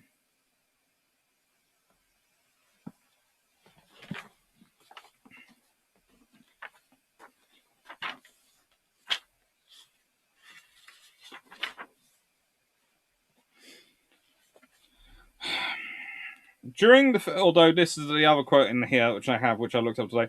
During the February, the Navy suffered a crushing blow when Admiral Sir Reginald G.H. Henderson, the third Sea Lord and Controller, became seriously ill and had to leave his post at the Admiralty. This most versatile and talented officer had given outstanding service since during the First World War, particularly at the Admiralty during our life and death struggle against the Kaiser's U-boats. In the years between the wars, he had held a variety of appointments. He had commanded aircraft carriers as a captain and had served as rear admiral aircraft carriers. Perhaps better than anyone else, he realized the trials and perplexities of the fleet air arm when working under the virtual control of the Air Ministry and the fatal inefficiency of depriving the Navy of full command of what was rapidly becoming one of its principal weapons. No wiser choice could be made when Henderson was brought back to the Admiralty as controller in April 1934. Described by Lord Chatfield as that remarkable man and a brilliant officer full of imagination, resource, and initiative, he was one of the key men in our naval rearmament. Besides this, he had been largely instrumental in the replacement of our old capital ships, crews, and destroyers.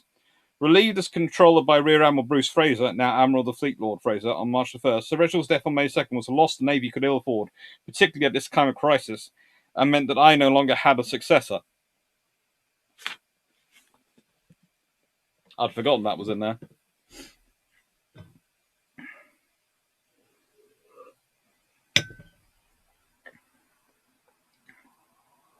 Right. Give Grants did the neutrality patrols by the US and Omar Summers captured over Senate. Duration. True, the Special Reconnaissance Regiment recruits all the odds and sods from the Intelligence Corps, Royal Engineering, Royal Logistics Corps, and REAM, and professional looking yet firemen with intelligence. It's scary. Definitely. Trent Talaka, Dr. Was there any crossover between the SBS Cinemed and the US Navy Beach Jumper Deception Units Commander Douglas Fairbanks rang? Yeah, they had a bit of a chat every now and again.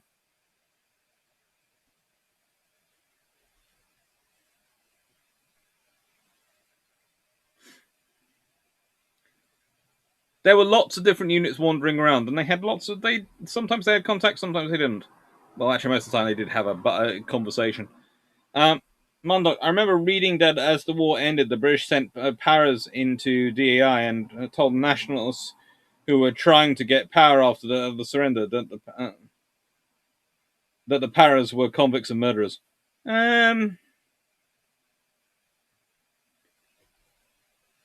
All sorts of things were spread around.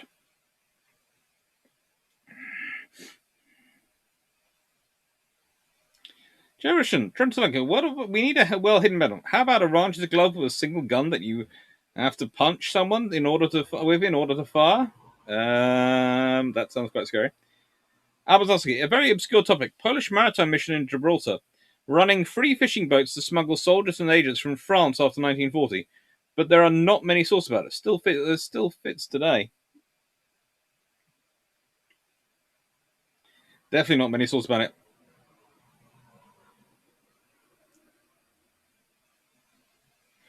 Carmen Gasper, a professional-looking, intelligent and penchant for violence. Have you seen Drakenfennel in one of his armor with shield and great sword?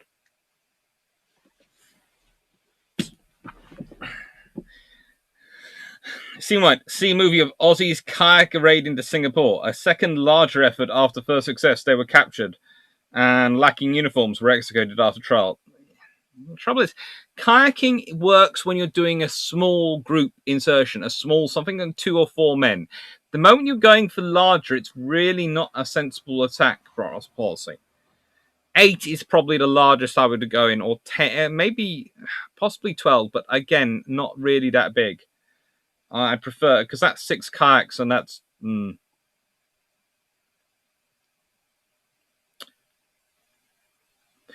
Inca, Vittoria Veneto and Littorio were not reused when acquired by the British later in the war. They weren't acquired by the British later in the war. The Italians switched sides.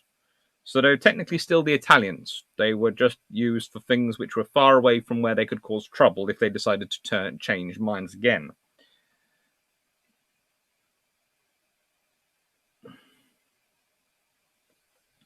Translator, when Douglas Fairbanks made the Pacific, he made such a nuisance. He was made the USN liaison to Operation Zipper, the cancelled September 1945 invasion of Malaya. Also seems sensible. People who are used to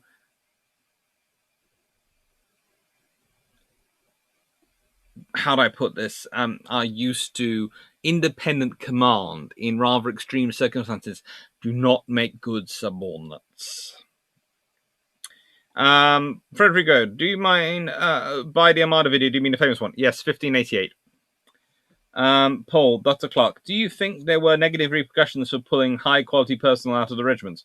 Is it a possible factor for mid-war failures such as Dieppe and Canese? Yes and no. It certainly has an impact on your junior officers. It certainly has a rank on an effect on your middle-ranking officers, not your senior unit regimental officers. I think it also, with the pace the military is expanding and the fact that people washed out so easily, it also creates a sort of feedback because some of the course didn't get through. But you needed them. They were useful. Again, I'm skeptical about the whole idea that they alone account for tying down 6 German divisions. But they certainly are a major factor in it. So, that's the scenario. All right.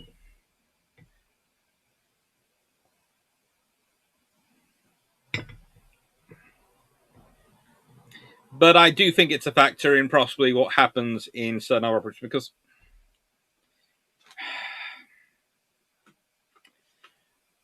let's say you take off your top 1% or 2% officers. You don't really have these units are really not that officer heavy. They really aren't. Um, they're characters heavy. You lose them, but also you're also losing the officers who will tend to cause you, in terms of regular units, the most problems. After all, would anyone here like to be Mad Jack Churchill's commanding officer? Sterling's commanding officer? Even Courtney. Courtney is a great guy. I have a huge amount of respect for him. To prove his concept, he carries out an illegal, unsanctioned raid on a landing ship, steals a gun cover, puts chalk marks over the captain's cabin, and walks into a meeting of senior officers he's not supposed to be part of, soaking wet, carrying a soaking wet gun cover, and putting it down on the table in front of them. Yes, he's the quiet, professional, competent man. No, he's not who you want in your regular battalion. He's going to keep having freaking ideas. Special operations is a good place for him.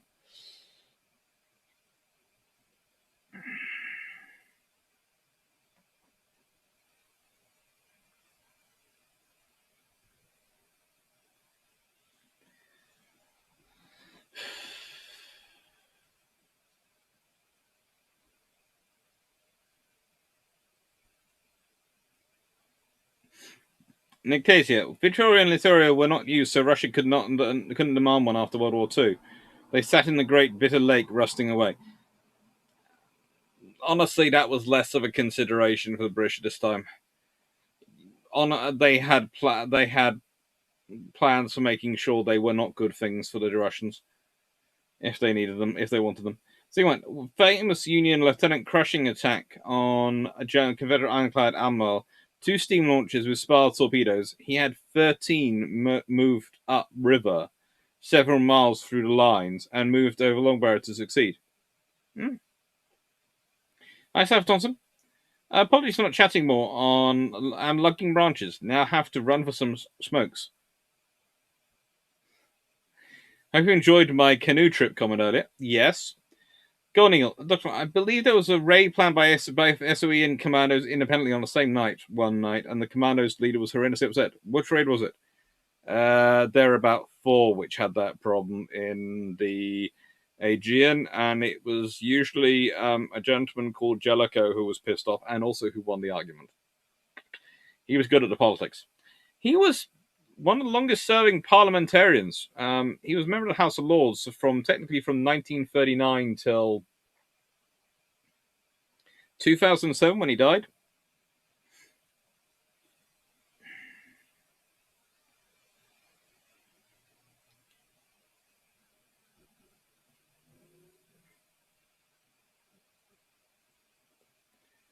William Cox, most highly motivated men rather than just officers. Again, it's a certain. It's kind of strange. You get a highly motivated man, yes, but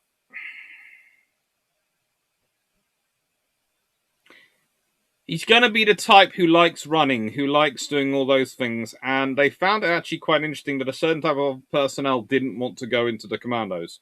They wanted to do other things. And it's people tended to graduate to the units they found that most suited their personalities. So yes, you lose some of them, but you gain some stronger personalities in other ways as a bigger presence in your unit. It balances out. And again, it's not that massive. The commandos, they're first formed in 1940. They're talking about 1,000 with possibilities of it rising to 5,000. When you're talking about building armed forces which are going to be numbered in millions, that's not a lot of personnel.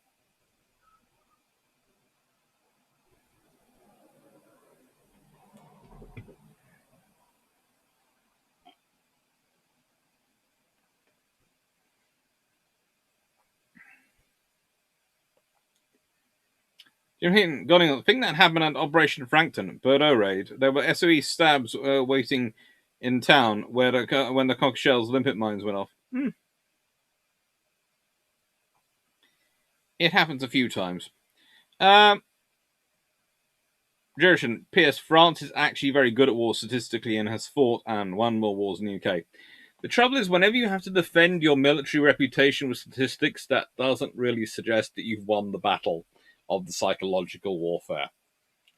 And remember, winning a war is not just about winning the war, it's winning the battle for the history books afterwards, which is what Germany has done so well, which is why there are so many people who are so amazed at how brilliant German equipment was in World War II. And you sit there and go, why do you think they lost? But their equipment was fantastic. No.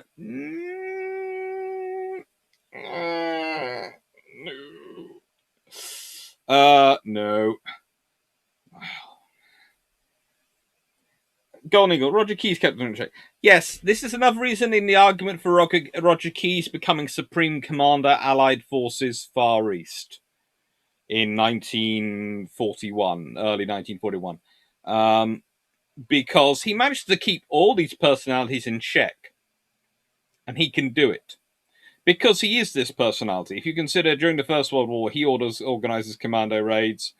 And I would call him definitely the father of the Anglo-centric formation and idea of special forces.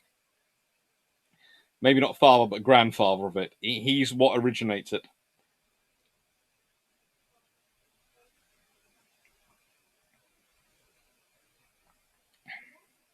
Then if you read UK prize courts, there is still a mechanism to have them. They were part of the Admiralty High Court and now part of the Queen's Bench of the High Court of Justice in England. Yep.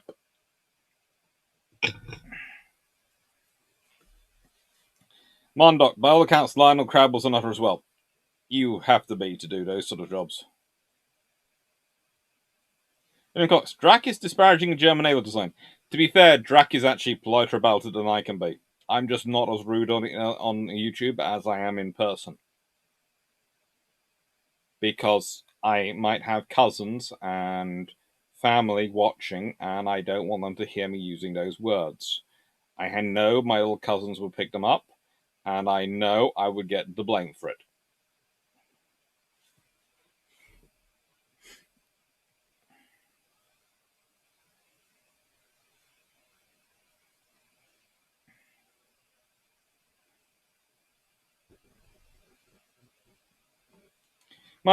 A trend seems to be forming about the senior British officers with special operations. They were completely off the scale that it was in Spec Ops they found a home. Yes, to an extent, this was definitely the case. This is why Lord Louis Mountbatten is both such an obvious choice for special operations, because he just looks like he's special, but is such a bad choice because honestly he's rather how am I going to put this, unimaginative in terms of special operations.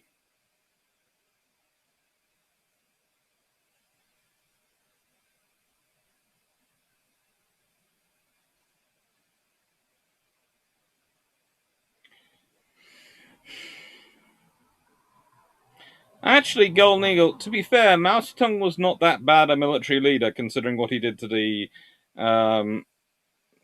Chinese central Chinese government, nationalists, and the Japanese. Basically, he pulled back.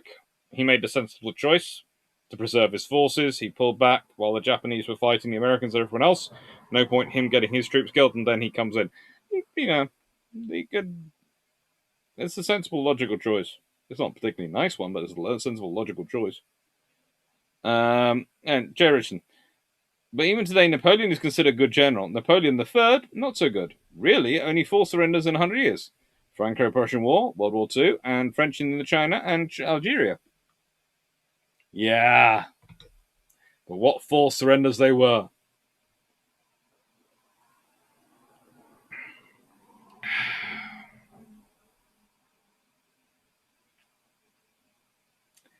Yeah. The trouble is, for the French, is they get beaten when they do get beaten by a nation which is very, very good at communicating. And then when they get beaten again, they get beaten in an age when global communication has now become de rigueur, which is how you get these things started.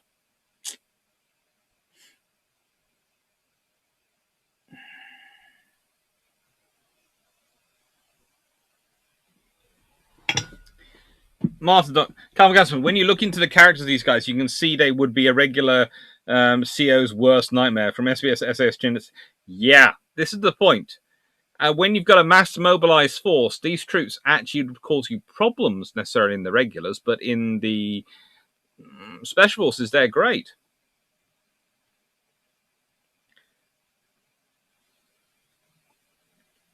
Sure, Mac, I'm not rising to it. You can say what you like about the Deutschen class. Amazing guns and speed. How could anyone write that? How could anyone write that? Trent Magani, are you suggesting the Americans had the right idea when they nuked Prince Eugen? Frankly, I couldn't think of anything better to do with it, although I don't really consider that good test, because frankly, I don't consider Prince Eugen that good a design. White, we really have a Stallone hero, Kevlar kayaks, explosive arrowheads with great big bowie knives, or is that Hollywood, need I ask? Yeah. There were a couple of them. More than a couple.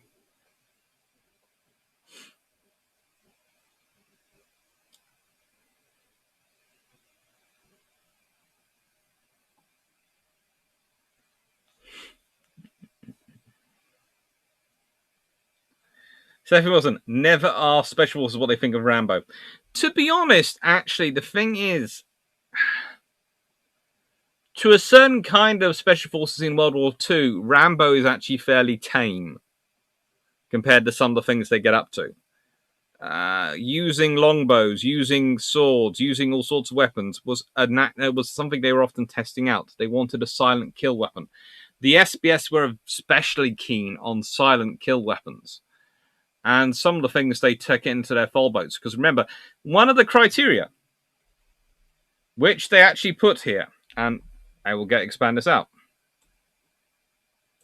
One of the criteria is you will receive a standard list of what equipment is required for any particular job. Yet we are not infallible and may have left something out. Think of every contingency and cater for it before leaving. Remember, you might want something to waterproof and FLs are source in the field. FLs are scarce in the field. Sorry, reading off the screen so I can still see the questions. Check everything off the parent submarine into the fall boat personally. So I would argue that maybe not the Rambo in terms of going full Rambo, but certainly a lot of different weaponry was carried and a lot of interesting stuff. Has anyone ever heard of? I think they're called wrist bows. They're basically wrist-mounted crossbows, which fire darts. You see them mentioned sometimes in movies and all sorts of things. The SBS at one point, there's a team actually experimenting with a device which uses that. Tug Wilson, is captured testing what is basically a clockwork torpedo. A little sort of mini torpedo which is used to attack ships in harbour so that the SBS don't have to limpet mine. There's all sorts of variety of stuff coming through, and they're always happy to take it.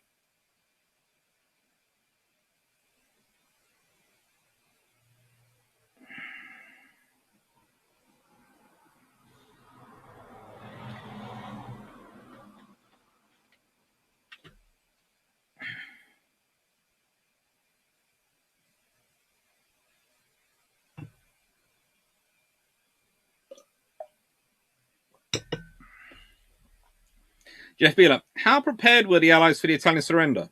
What could they have achieved? What more could they have achieved? They weren't prepared at all for the Italian surrender. They weren't really expecting it. They were getting some information, but not enough. And honestly, if they'd realized it was coming, they'd have had more forces available, probably at sea on way to support the Italians. In which case, they could have achieved far more.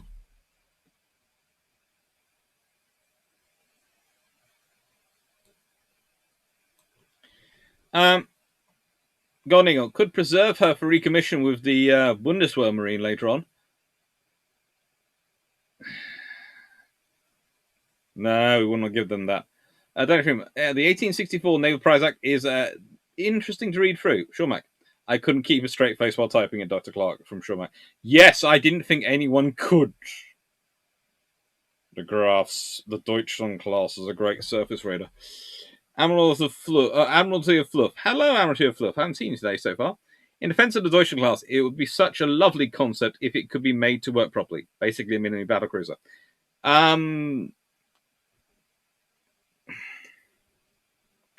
It could work very well if it was given 8-inch guns and was made to work as a long-range heavy cruiser, and use that extra weight saved for 8-inch guns versus 11-inch guns to A, carry a useful armament, and B, carry enough engine machinery to get up to a decent speed. If you could get to 32 knots and you had a cruising speed of in 20s, you would be a good surface raider.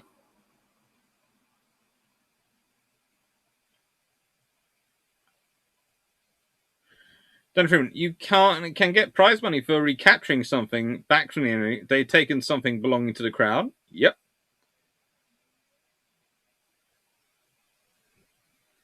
Awazaski, Deutschland class would be even better equipped with dual 15-inch and 2 turrets. Ideal for Ebonia. Yes, doggone sort of crossbows. They fired darts, but they would take you out.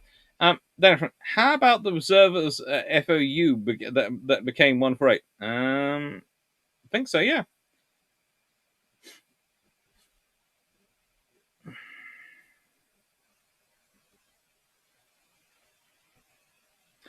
Schumacher, that's what is so great about it. You can outrun an R class and nothing else. It's why they are so great. Yeah, if you can just about outrun an R class, that's not really much help.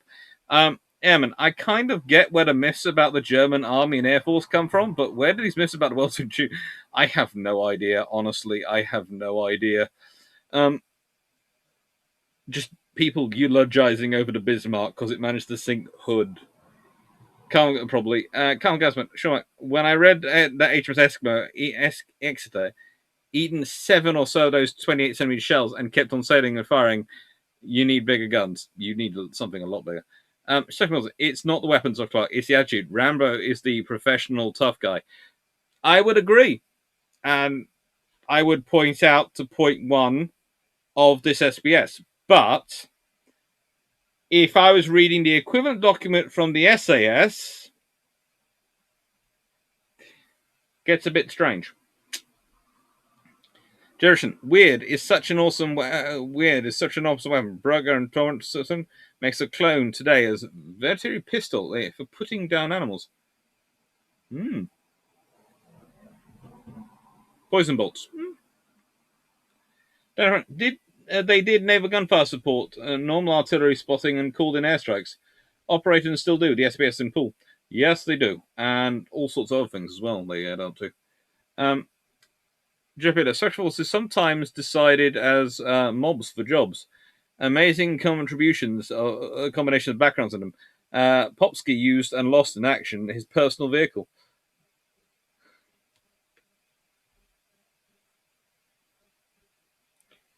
William Cox, I've seen them, Rispos for sale, and read stories where they're associated with ninjas.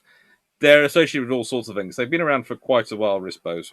Basically, almost as long as you've had crossbows around, there's been versions of Rispos.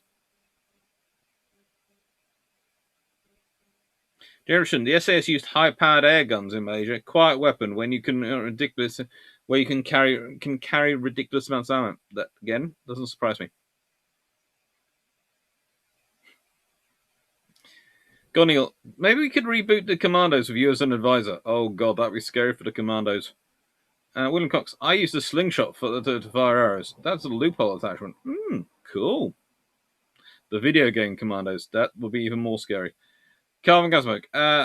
Wrist bows. Mad Max 2 Road Warrior come into mind.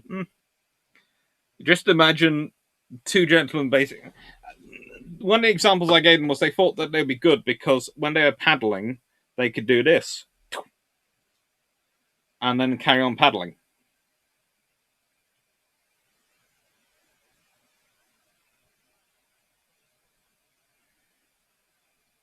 Danny Freeman, Deutschland class are an example of a complete amateur's idea of a great commerce raider.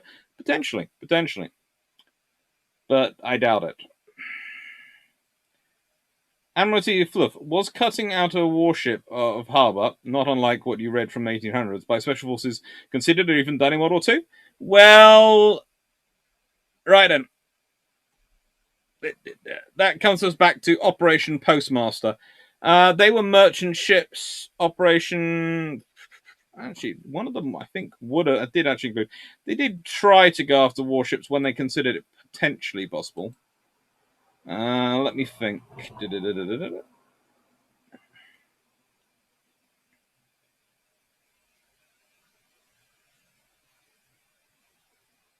Operation Dryad was the capture of the Casquettes lighthouse and taking all the occupants and leaving no trace.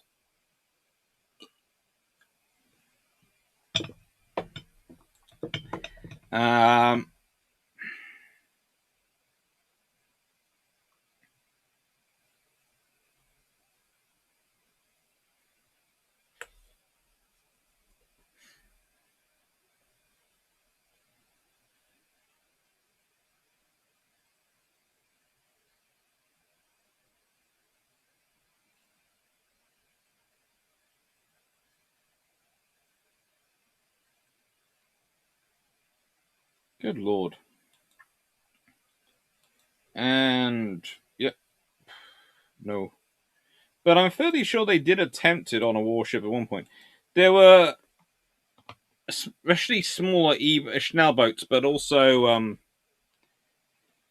well, let's put it this way. Destroyers were sometimes considered a good target, because destroyers, especially oil-fired ones, could be quite quickly started and got moving. Well, that was the idea. The reality we'll leave to one side.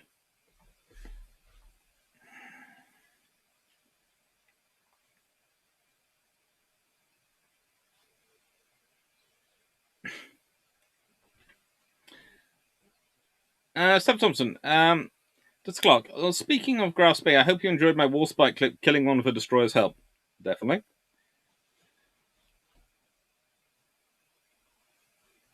Go on, Eagle. What is Albonia? Basically, it's this very, very poor country in a Dilbert comic strip. And the cruelty, the challenge currently going around is how bad a military can you give it with post-Second World War stuff? I think the more fun would be what current stuff would you give it to be really cruel to it?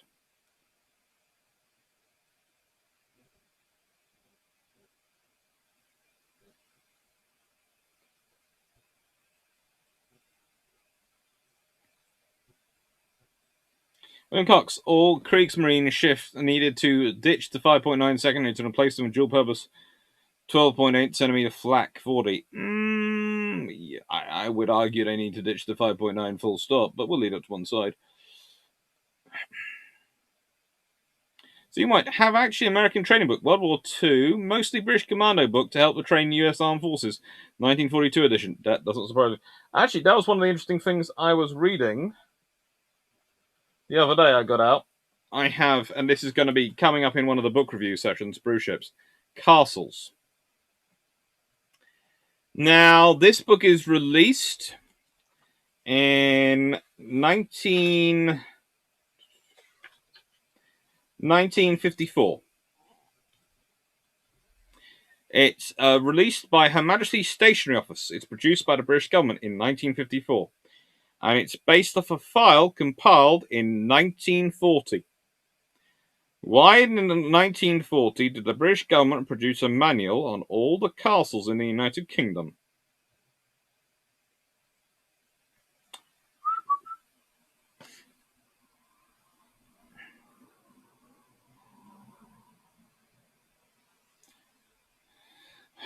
Grace Husky, I got a. It's a nihilist theme meme. Watch the last Chieftain of Forgotten Weapons go. The cue is how would you equip the fictional country of Albonia post World War II, but in the worst way possible? No, no, Yamato would be. Yamato actually has radar. No, I wouldn't give them Yamato. Royal Sovereign after it's been used by the Soviet Union?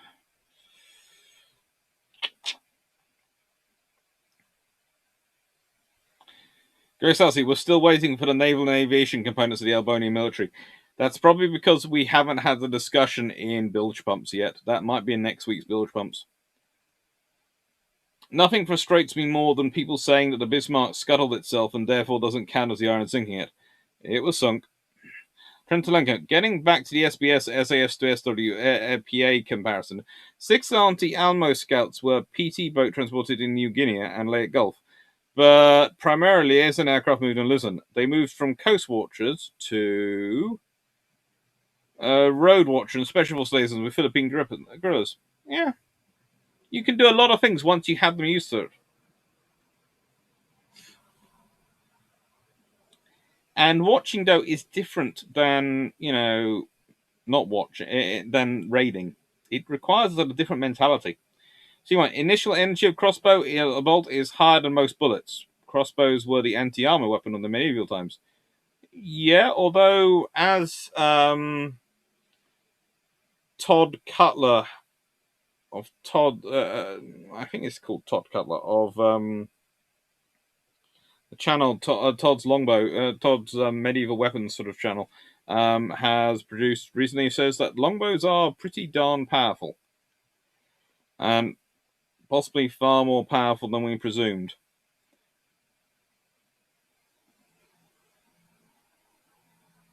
In car, pocket battleships cannot top HMS Furious with 2 turrets each with one 18-inch gun. No. But then Furious gets rebuilt as a carrier and becomes very useful.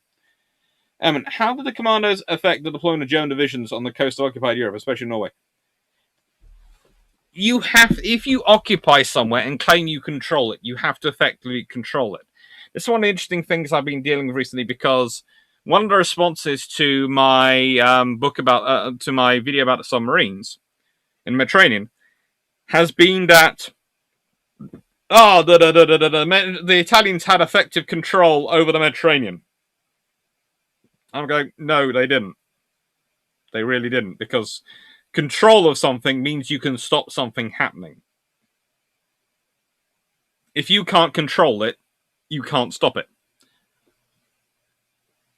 The Germans, to control Norway, had to be able to stop commandos turning up where they wanted. To control southeastern Europe, they had to be able to stop the commandos turning up where and when they wanted. And the thing was, they couldn't unless they were there. So they had to have forces there. And lots of forces. And they did, mostly.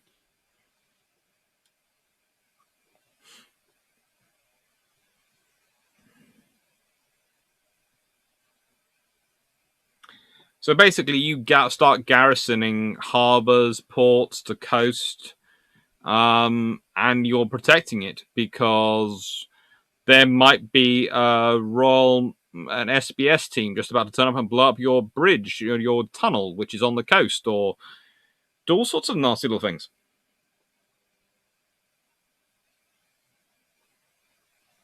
The quietest suppressed weapon was the Delis rifle, where it was allowed to use the bolt to chamber and a new round than to fire it.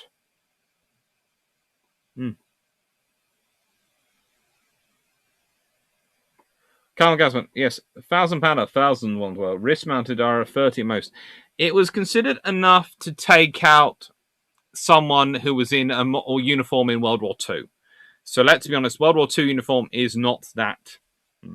And the idea was it wouldn't be at long range either. So it's a close range, quiet kill weapon when you can't grab your gun. Because the thing was, it was having something which could be exposed to salt water and still work.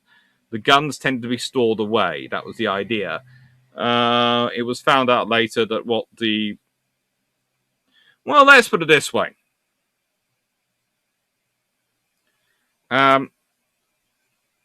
the usage for various rubber things to go over pipes was found out quite early on. Right.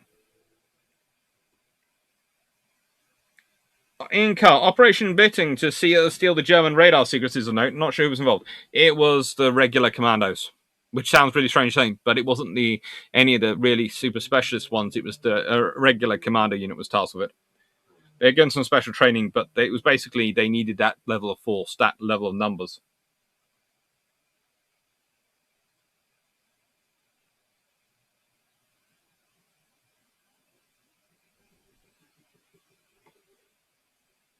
Stromak, do whatever you can to get Kuznetsov for Albonia. I think that's cruel to call Kuznetsov.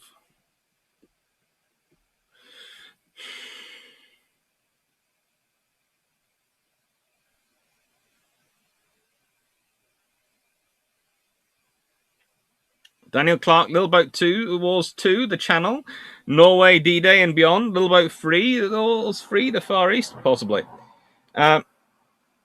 Tony Penfold, thank you for all this hard work putting this together. Excellent job. I look forward to hearing the rest tomorrow.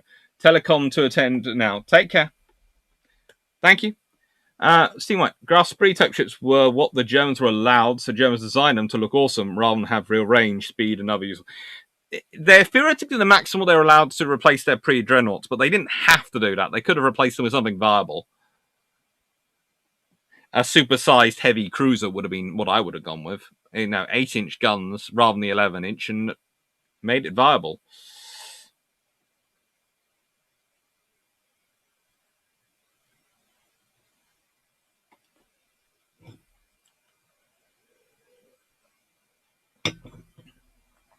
Todd's Workshop, thank you for the YouTube channel. Thank you, Stephanie and Albert. William Cox, I used a 50-pound fiberglass recurve for many years.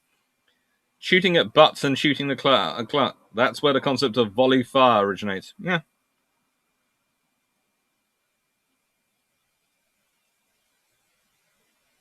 Gone Eagle. Royal Sovereign was used by the Soviet Union. Yeah, there was an R class given to the Soviet Union because they needed a battleship. Came back absolutely wrecked. I think it was Royal Sovereign. Carl Gasbert, read commanders. When the US has even a single SR-71, Russia have to keep dozens of MiG-25s and heavy SAMs all over Siberia. Same with small unit raids. Pretty much. Jerison, rubber fingers being male prophylactic for STS. Basically, it's condoms. They were useful. Martin Doc Clark, the Fairbairn Sykes who designed the Commando knives were ex-Shanghai cops. That's how they designed the knives and started the unarmed combat training commanders. Yes, but also there was quite a lot of. You have to remember quite a lot of the Shanghai police and the Palestinian police, etc., and various African police. They came back and joined the British Armed Forces for World War II, so they brought that experience with them. Courtney was a Palestinian policeman. He'd been a British policeman in Palestine. He really does know these sort of areas. He's interested in small boats, kayaking, because that's his passion's hobby. He's used to small unit tactics and being a sergeant in the Palestinian police. These things. He's used to leading and commanding and controlling a small force of, let's put it this way, irregulars.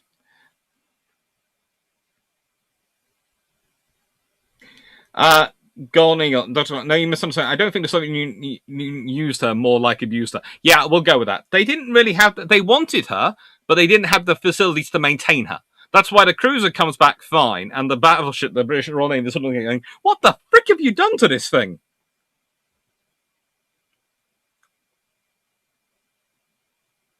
As Stephanie Wilson says, the trouble was the R class were bigger than the Soviets could service. They lacked the facilities. They did. Sam Thompson had an old longbow back in the day. Was good pull to draw, but man, the sound we let loose. Yeah. Ian Carr, more for a moment. K-class steam-propelled submarines.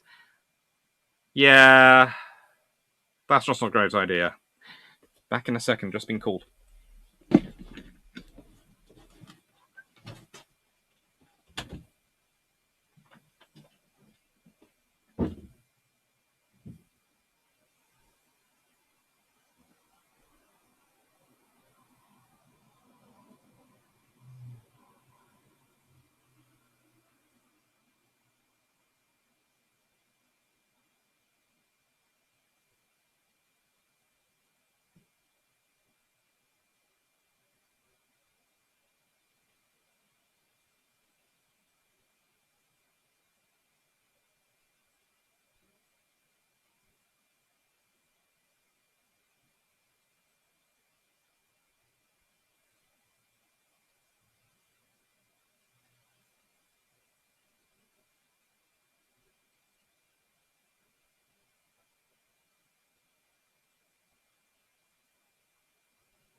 Sorry, just snorting out a snack because yeah, we had our lunch today, but a bit hungry, so I was got called to see if I wanted anything more. So I've asked for some scones to be sent up.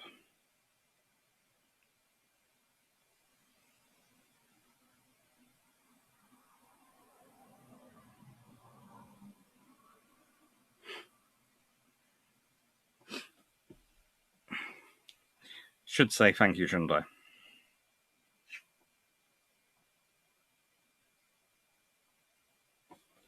Right. So where was I?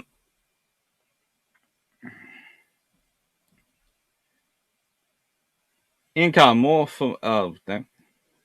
Russian circular gunboats for Albania. That would be. You see, yes, but manned by the crew of the Kamchatka. Oh, if they really didn't turn the turrets, though, that in itself would have helped preventing them rusted solars. Yeah, oiling them, turning them, all sorts of things. Now, like, very interesting video. You have improved your delivery a lot from the early days. Well done. The channel is now much more as a much better watch for me. I'm glad it is, Daniel.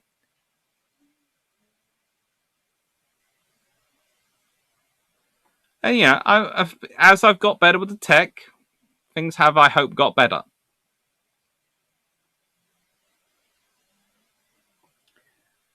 Scones. Well, I don't mind what it's called. I tend to wind people up with my pronunciations of that particular one.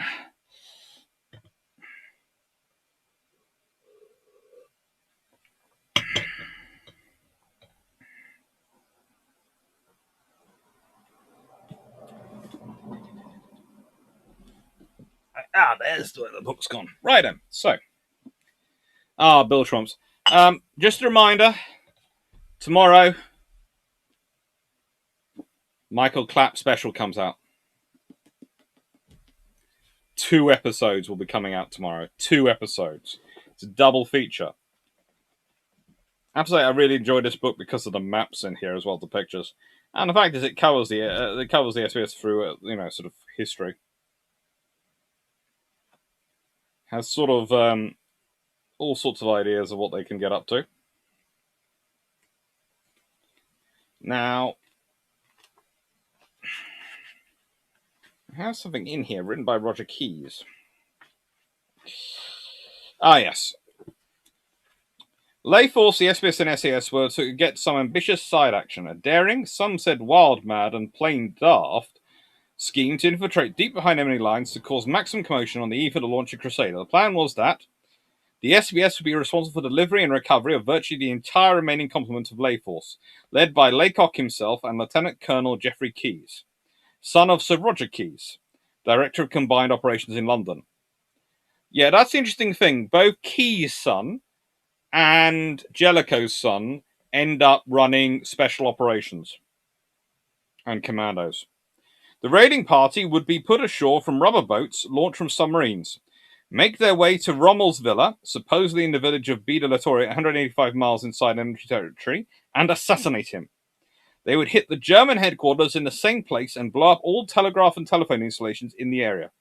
They would then blow up the Italian headquarters at Cyrene and the Italian intelligence center at Apollina. Damon Sterling's L detachment, on the same night, was to launch a secondary diversionary raid, attacking 5 enemy airstrips for forward bombers and fighters between Gazla and Timmy.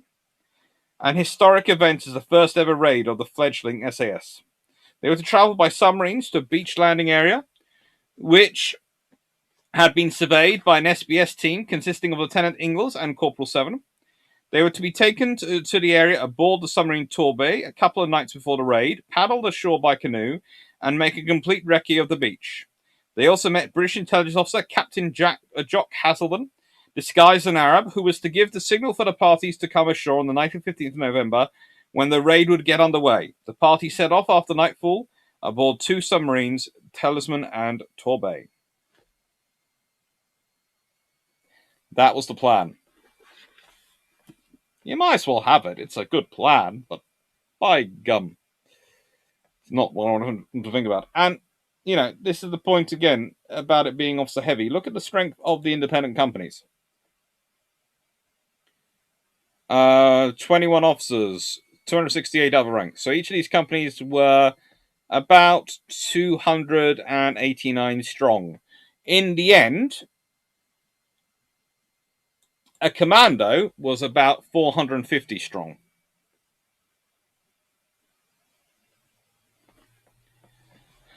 Right. Let's see what's questions.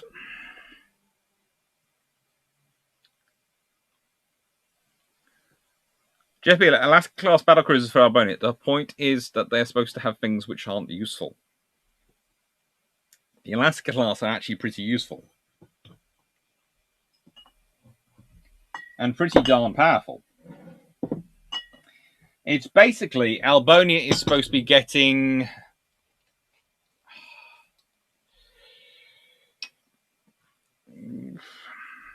the lemon fleet. That's how I think of it.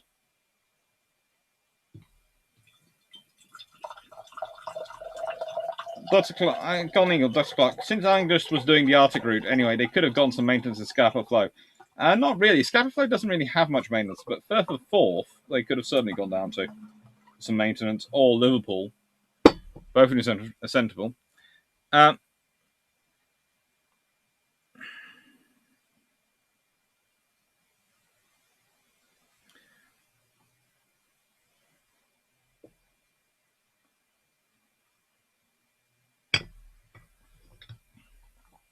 Seriously, I've put a video on my Twitter, which is the moment I recorded it on the screen, of Drax's face when he goes to Michael Clapp. Can I call you Michael? And Michael goes, of course. And Drax just does this. It's lovely. That whole program, a whole thing, recording it was just a joy. And I've done it because they're both still quite long. What I've done is so there's an overlap between the first podcast and the second podcast. So there's sort of a 20-minute overlap. So if you do not listen to them straight after another, when you start off, it will get you into it before you get into the new stuff. So you'll be able to turn, I remember I was in this bit, and that will get you there. Because that I thought was nicer than having it as two separate, chunks. They had to watch back to back to keep up the flow.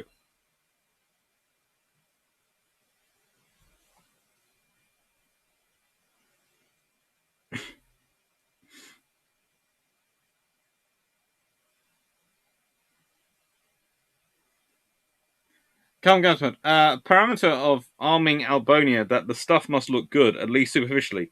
If Albanian Navy operates on the North Atlantic, Italian spicker boats, for example. Yes, I think Albonia technically sits, from experience of where it's watching, is technically it's supposed to sit somewhere off the Black Sea in Dilbert. That's where I always imagined it, from the way they present it and act. It looks like sort of one. It's modelled on those sort of countries.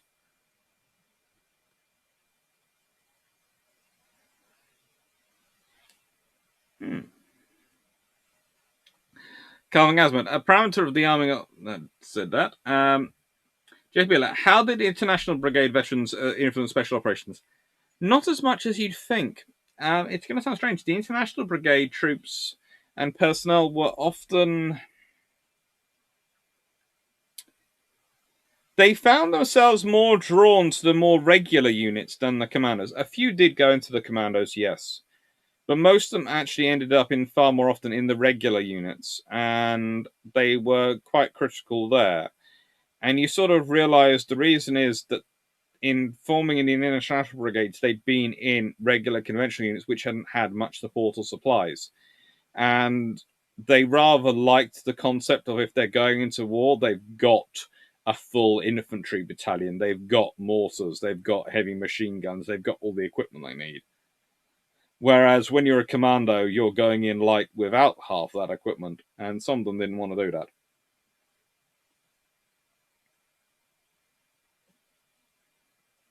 Jerison, I have a soft spot for things beginning with D. Dogs, ducks, donkeys, dragonflies, Danielle. Hmm.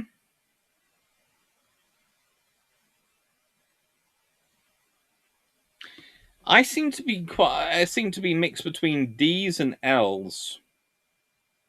I have to admit, Jerison. You know, yeah, D's and L's. I seem to have soft spots for.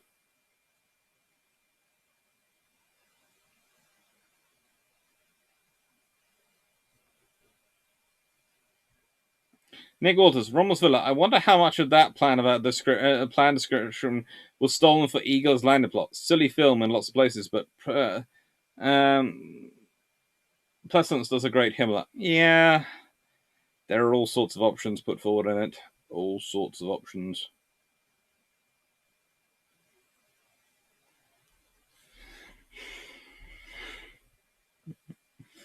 Alaska class weaker than true battleships soak up a lot of crew.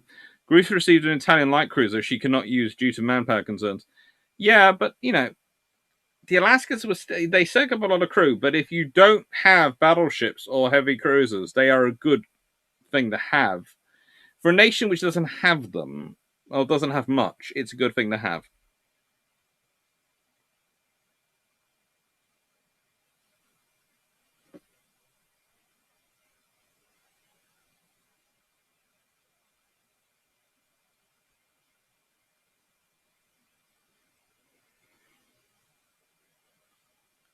Seth Thompson, should I be as nervous and excited about tomorrow's build jumps as I am? Well, hopefully it's not too bad. It'll be good. You'll enjoy it. You'll enjoy it. Don't worry. I have to send them the tweets actually tonight. Right.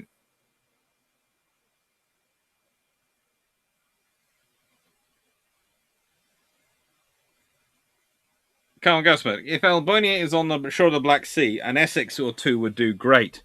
A carrier within basically shore battery range for any neighbor, as well as I-400 large subs. Oh yeah, definitely.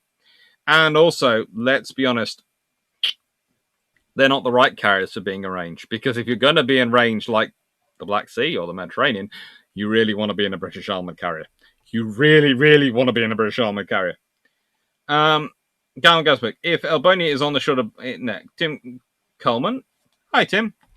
People tend to not realize Scarfa Flow is an anchorage. It's a very good, very little apart from the ability to fuel ships.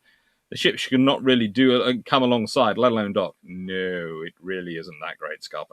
You can go out and shoot your guns as well. That's the other thing you can do at Scarpa Flow. You can practice, you can maintain your guns, use their gunnery range quite well. You can fuel and you can resupply your ship. You can stock it up with more ammunition after you're firing your guns. But that's about it. And food.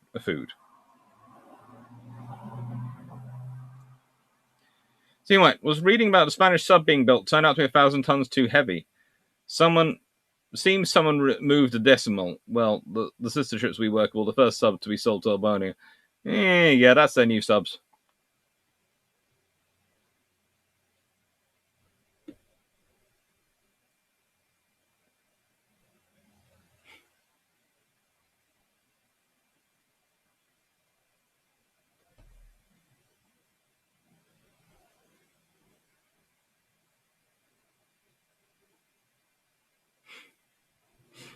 Japina.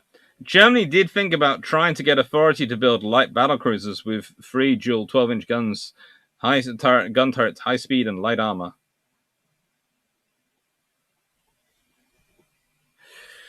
I'm not sure that would have done them much better, honestly. I really don't think it would. Tim Collins, submarines could shoot their torpedoes as well. Shoot their torpedoes as well. Hey. No, they have a lot of fun.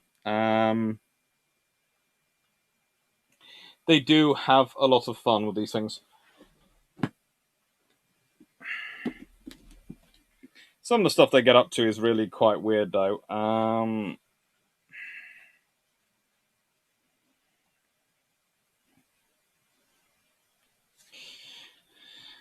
Four independent companies, and I'm never quite sure why. Number one independent company was sent to Norway within 10 days of its formation, with orders to go ashore at the port of Mo. Within the week, four other independent companies, numbers 2, 3, 4, and 5, were dispatched to Norway, each with a given target, and under the overall command of Lieutenant Colonel Colin Govans. His orders were: your companies should not attempt to offer any prolonged resistance, but should endeavour to maintain themselves on the flanks of the German forces and continue harrying tactics against their lines of communications. A second wave of independent companies hung around for days at dockside with no firm instructions as to how they would actually be transported across the North Sea. In the end, it was too late. On 10th of May 1940, the Germans launched their blitzkrieg across the Low Countries, and by the end of May, the British Expeditionary Force was evacuated back to England from Dunkirk, followed soon after by the British and French troops when they had to be pulled out of Norway, leaving that nation also in the hands of the Nazis. Your problem is that Britain is trying to scramble to get everything online at the same time, and it's not always the most sensible idea. With the independent companies, you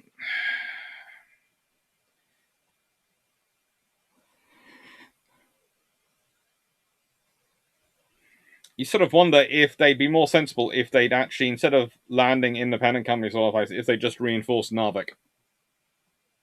Just kept reinforcing Narvik so that Carlton de Witt had a blocking force in the centre of Norway, and then also send troops to northern Norway and just come down, move in, and because even if you can hold northern Norway off from the Germans, that's a big, big thing.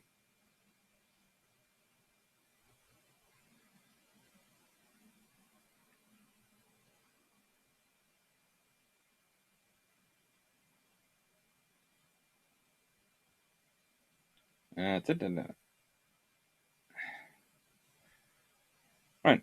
Samsung, dot clock. It's a little touchy, so no worries about skipping. Just wondering how much more Navy Canada could have gotten with 343 billion. I'm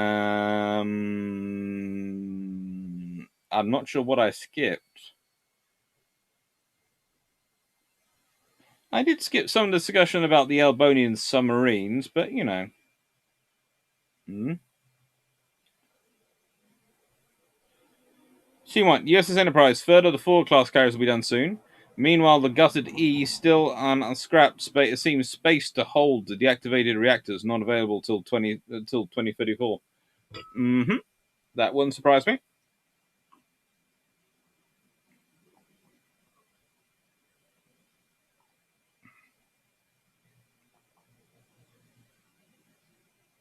Brock Payne, if we're doing wacky old history, make an Irish naval service that is a good ally to Britain in 1940.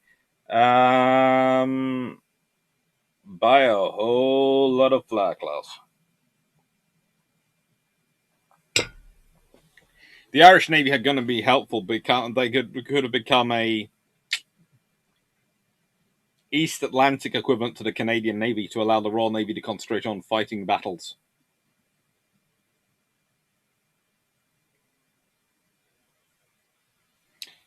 Nick Waters, have they got emails working properly yet? I think you're referring to the Fords, and yes, they have. Officially. We're never quite sure.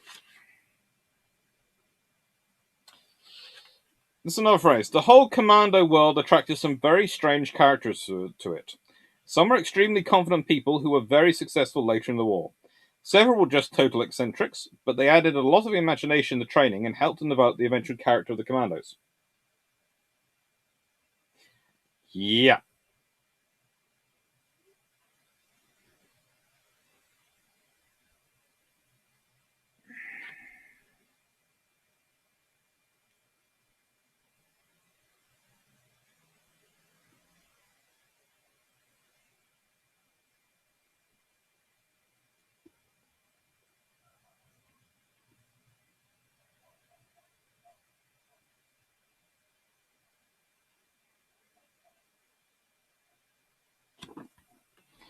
There are lots of very, very interesting people in the scenarios. And what's interesting, they come from both sides. It's more often you hear about about the military ones, the Marines, the Army, but Nigel Wilmot is just as eccentric, and he's just as an important part of the commando effort. Anyway,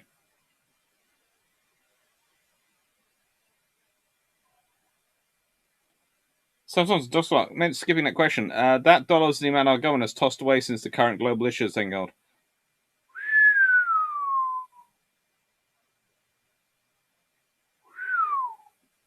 That's a lot of money. Jeff Beeler, best looking bad destroyer design in 1945, weapon class.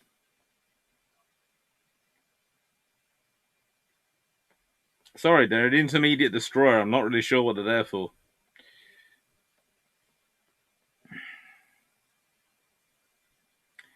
Gunningle, I doubt it. How do you launch an emails without sparking off an EMP? Because you shield all the systems around it.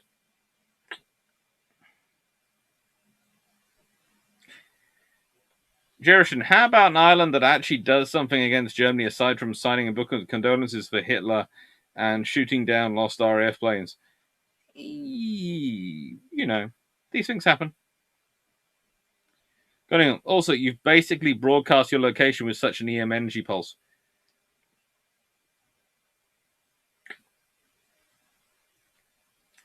Carriers have been broadcasting information for a long time. The Royal Navy went through the entire World War II with beacons on most of their carriers, sometimes dropping off floats at night which were phosphorus and lit up.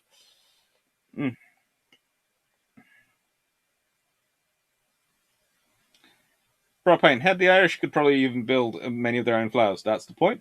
But I also want to see some Irish tribals tagging along in Narvik too. Oh, goodness gracious me, that would have been fun. Irish, Canadian, and British tribals fighting in the Channel. Emmett, what about landing the entire 42 Division at Narvik? Could Northern Norway have held out throughout the war, becoming another campaign to suck in German resources? It could have, but honestly, I have a feeling if they got enough troops in there at that point in the war, they could have possibly pushed the Germans out of it, because once you can establish a firm base ashore in Norway and you can actually start to build up an air force up there, you can start to break down the air bridge. Now, the Royal Navy submarines and Royal Navy warships, if they've got air support from land-based air, can start rolling back the supplies coming in, and you can, with the support of the populace, you could probably push the Germans out of Norway quite capably. Slightly harder Denmark and other places, which are heavy, good tank areas, but Norway's not great for tanks. And so the German blitzkrieg really doesn't work unless you let it work.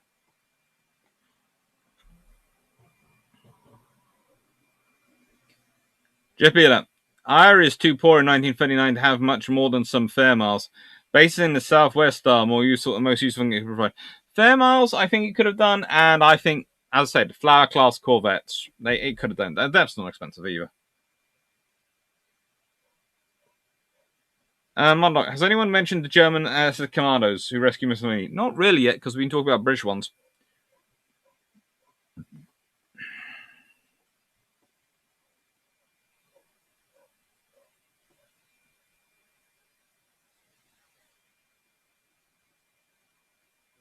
Jeff Beeler, best looking bad cruiser design of 1945. Ooh. Oh, there are so many bad cruiser designs in 1945. So many. Doctor, my thought was, so I was wondering how well we could build the fleet, as they're willing to print the dollars already, albeit for, yeah. I'd say if I was Canada at the moment, I would be looking at accelerating the Type 26 program, and possibly keep the Harry DeWolf program. Definitely keep them going, and you see, I would say Canada needs more submarines if I was going to do something, and possibly I'd be tempted by the concept of an LHD or a couple of LHDs for each coast. But that'd be it, sort of thing. And the reason I go with the LHDs for the Canadians is because I think if you're going to start deterring the Russians, you're going to need to have troops forward based, and I don't really like the idea of building major forward bases in the middle of northern Canada. They sound like places you can get cut off, whereas a ship can wander to and fro where you need it to be. And you can withdraw it as you want, and you can take it forward as you want, so you can use it for other things as well.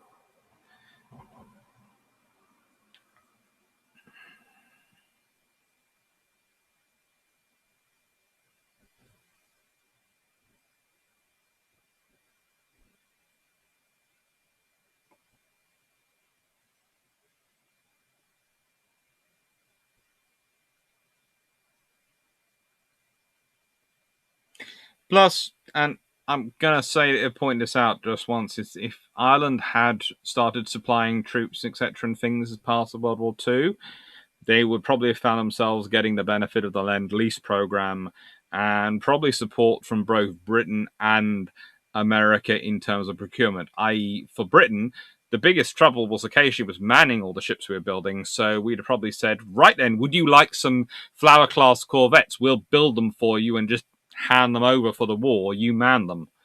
The Americans would have probably done similar. So actually, and they could have got all sorts of funding. So you could have had a very interesting effect on the economy of Ireland if they got involved in the war earlier, or actually got involved in the war on the side of the British.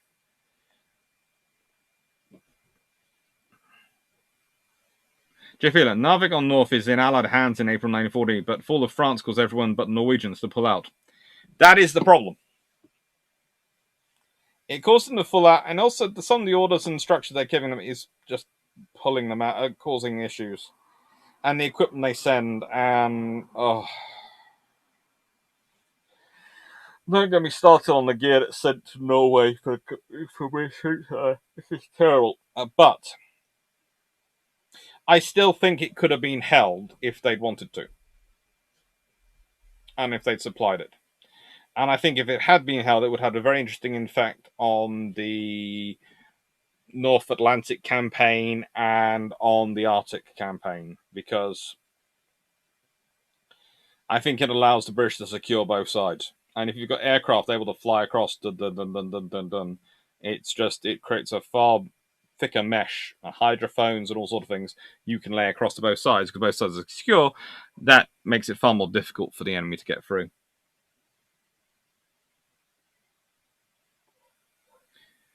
Jeff Hiller, Canada is currently building up capacity to build Type 26s. LHD is too much of a luxury for us. Subs after Type 26. I think if I was building a LHD for the Canadians, I would probably be taking an idea of one of the large strengthened hulls they already have available, and I would be thinking about what do I need to get in sort of Bay class level LCUs, command and control facilities, 400 or so troops, that a fair number of helicopters, mainly what I'm interested in, and that's why I want an LHD. So I want the full length flight deck. Maybe even tempting. The tempting thing would, of course, be to make it Vistal, give it ski ramp, and then buy F-35Bs to replace their all aircraft. Yes, they're expensive, but for Canada, you can see the advantage of having the short takeoff facility, as it would allow you to operate from a far greater range of places. And if you had LHDs as well, it would really allow you to wander around your coast.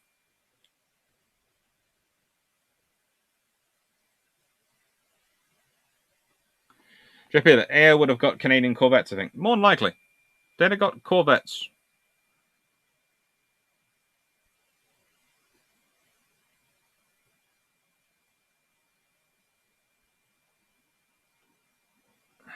Jerison, Ireland was given Spitfires and helmets, and the Vickers 1935 helmet looked like the German helmet at the time, so Britain offered to replace them with that tin hat type to avoid some confusion. Nice of us. Jeff Wheeler, Allies should definitely have sent more resources to Trondheim area instead of Narvik. I think I'm always going with Numsos as the central point, and then my thinking is you shore up once you've lost the southern, you shore up the center, So have a blocking force to block the center off, and then you stabilize the north, take the north, and bring the troops down the resources from the north. And if you've got control of Namsos, Narvik, and this area, you stop off the Scandinavian ore supplies of ore going to Germany, and that's the big thing. If Swedish ore isn't reaching Germany, that is the big thing for World War II. Really stops a lot of their production facilities.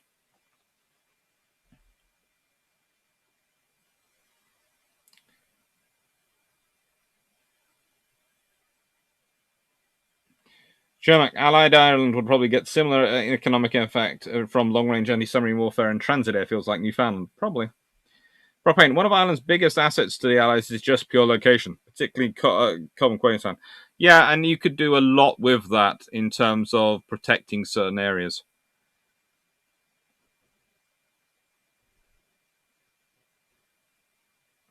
Jeff Beale, Canada tried designing multiple supply troops ships with troop carrying capacity, but design escalated in ridiculousness. Yes, it does. It's what you end up with as an LHD. There are variations on that LHD theme, but that is what you end up with. And the trouble is, you're still trying to call it a supply ship, but it really is an LHD. So just admit it's an LHD, and then it doesn't look so ridiculous. It's ridiculous for a supply ship. It's sensible for an LHD. Martin Dock, M and de Valeria detest the UK. He was against the UK retaining the 6 counties.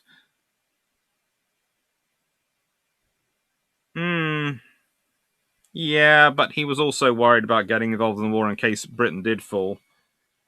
He had a sort of bad scenario because he thought Britain would fall. Lots of people did think Britain would fall. It isn't, exactly new to say this. There were a lot of people who really did think that Britain would fall. And they do so because it's that kind of scenario.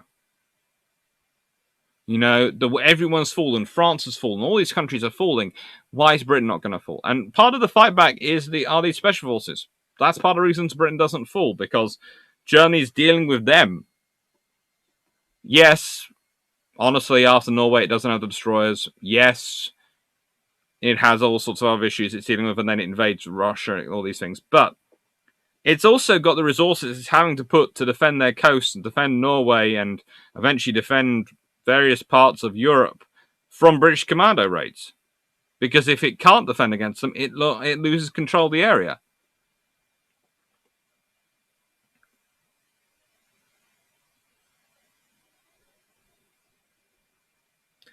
Tim Coleman, the best books of Norway campaign on the planet. The German invasion of Norway, April 1940, hardcover. Battle for Norway, April 9 to June 1940, hardcover by Geir Herha. Yes, he's got 3 books.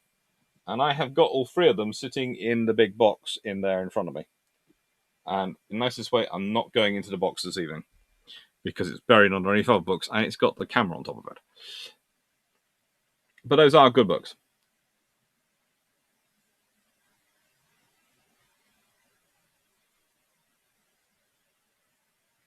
Ian Carr, Germany got an alternative iron ore source when it occupied France.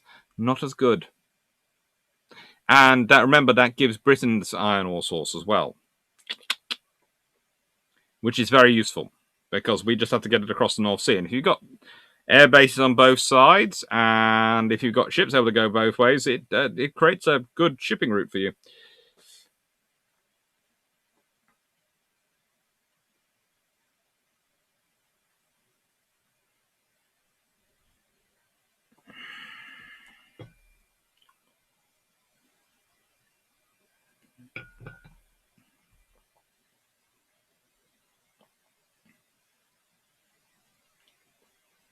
Tim, come on, what's the third one, please? I'll do it in Bruce Ships on Sunday, okay? Because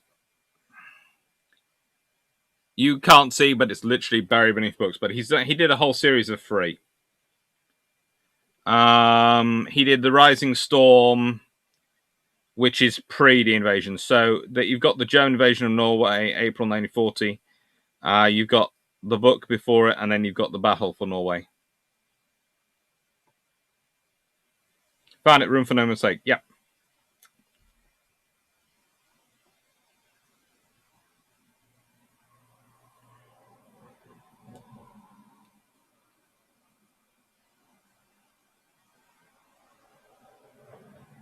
Carl Gasman, there were moments if a dozen more Hurricanes and Spits had been shot down and a dozen G7 torpedoes worked, and if you were a contemporary, it even looked more like. Yep, I know.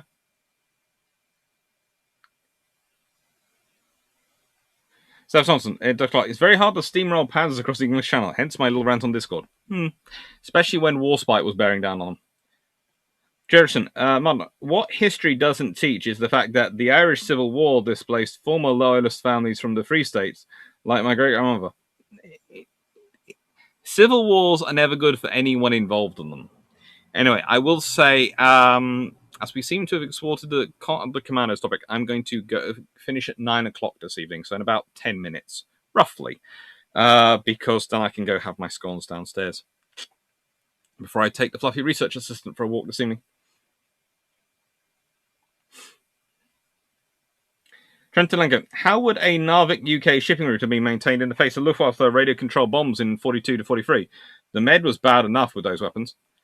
Let's put it this way. If Britain managed to retain control of Norway in 1940, well, gets control of part of Norway, and you're fighting Norway in 1940, you probably, by 1941, you've got control of most of Norway. Because either the Germans don't invade the Soviet Union,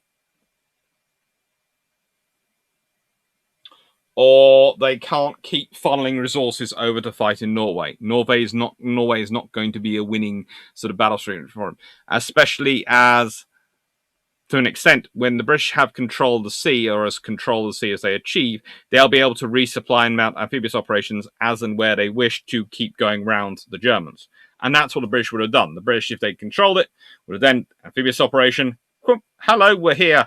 And then while the ground troops are advancing. So the Germans would constantly have to deal with envelope from the sea. And at a certain point, they'd have been withdrawn. So Norway would have then had fighters forward in it. And if you have fighters based in Norway, you have fighters based in the UK, and you probably have an escort carrier with disaster group, then yes, you might well have radio-controlled bombs. But if your bombers are getting shot down before they can launch them, then it's going to keep going.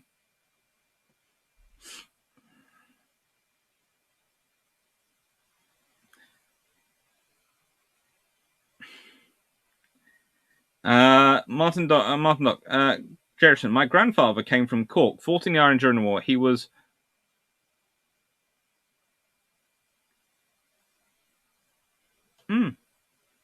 whipped by a black and tan officer with a riding crop when he was a boy. A boy had scans for his life, but still joined the RN. There's civil wars are not nice.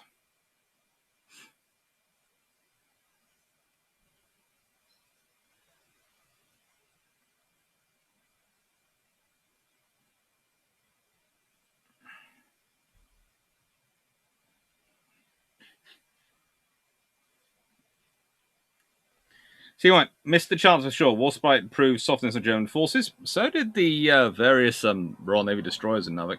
Norway in Brit hands means Germany Navy tapped in North Sea, and also means Norway in Norwegian hands, which means you have Norwegian resources completely free to man their ships and man warships. We know how good the Norwegian sailors and Norwegian soldiers were that Britain got anyway in World War II. Imagine if you have the Norwegian armed forces after fighting off a German invasion. That's the thing. There were sympathizers for Germany at the beginning of World War II, but after you've had an invasion and you fought off an invasion by Germans, then whilst there might still be some quislings, there are not going to be as many as there were by a long way.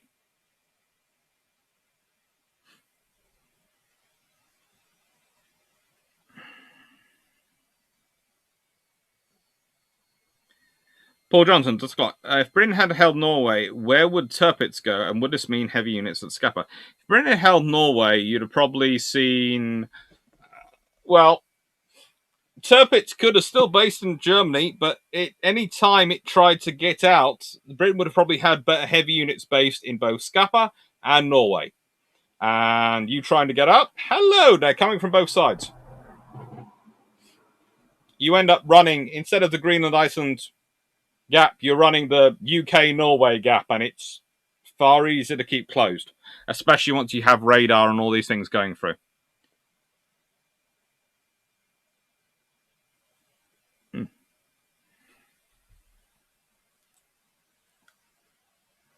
Martin Duck, Jerison, that's all. That's it. All he has done was pat the officer's horse. Your father was right. They're as bad as each other. I didn't swing stinking Northern Ireland when the troubles were over, but that was enough. Golden Eagle, basically the same situation, Ground Fleet versus High Sea Fleet. Pretty much, but the Royal Navy with far, far more firepower. And the interesting thing is, I think if Britain had won in Norway, one of the things would have been Scharnhorst and Eisenhower would have been sunk at some point. Because the Germans would have sent them out to try and help their land forces, and they would have been caught.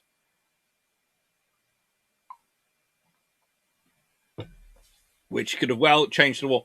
Basically, the impact would have been...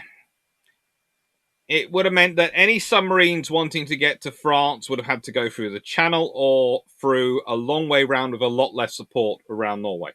And they wouldn't have had the air support for attack on the Arctic convoys if they'd had to run them.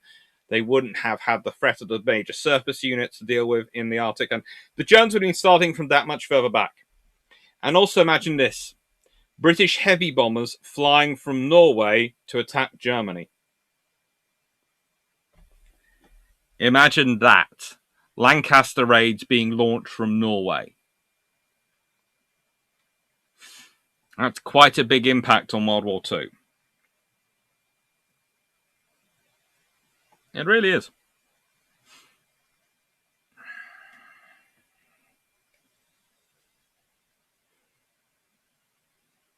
Emin, did Commandos launch any raids directly on Germany? They did look in them, and I think the Special Services Brigade gets there at the end of World War II, but I can't think of any really direct ones on Germany.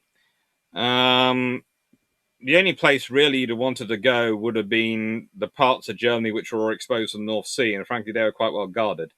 And the whole point of commando raids was to draw the enemy forces all over the place.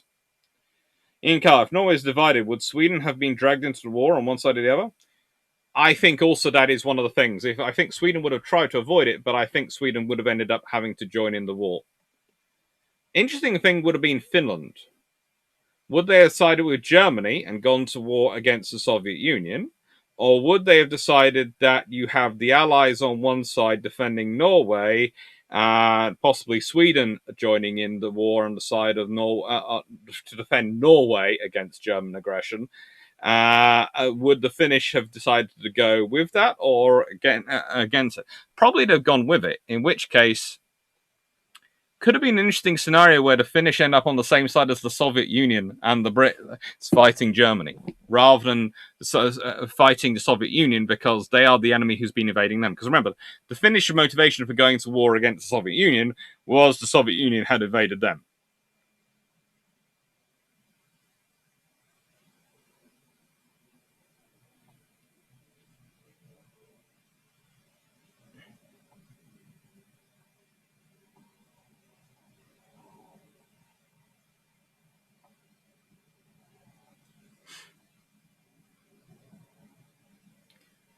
Take care, Paul Johnson. Enjoy. Dad's taxi service is required. Fun times.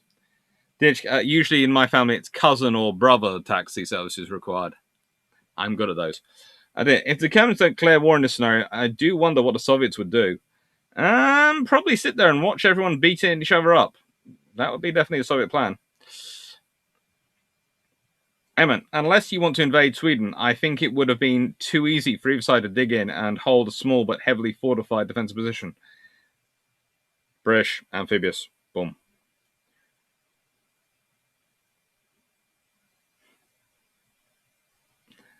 Coming up, maybe for the next time, Sweden join World War II, but on Axis side. Have a good meal. Do not start this.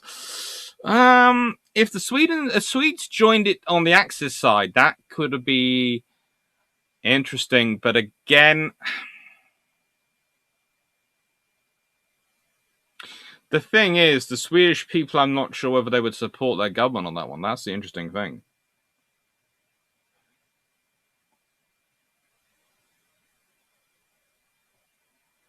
Take care, William. No, take care, Jeff. William Cox, the Finns did not hold their German helpers in high regard. No, they didn't. So you want 3/4 of Baltic coast uncovered northern German flank. Yeah, you could do all sorts of things if Norway is taken by the Brit, it is secure. How to put it? Liberated by Britain.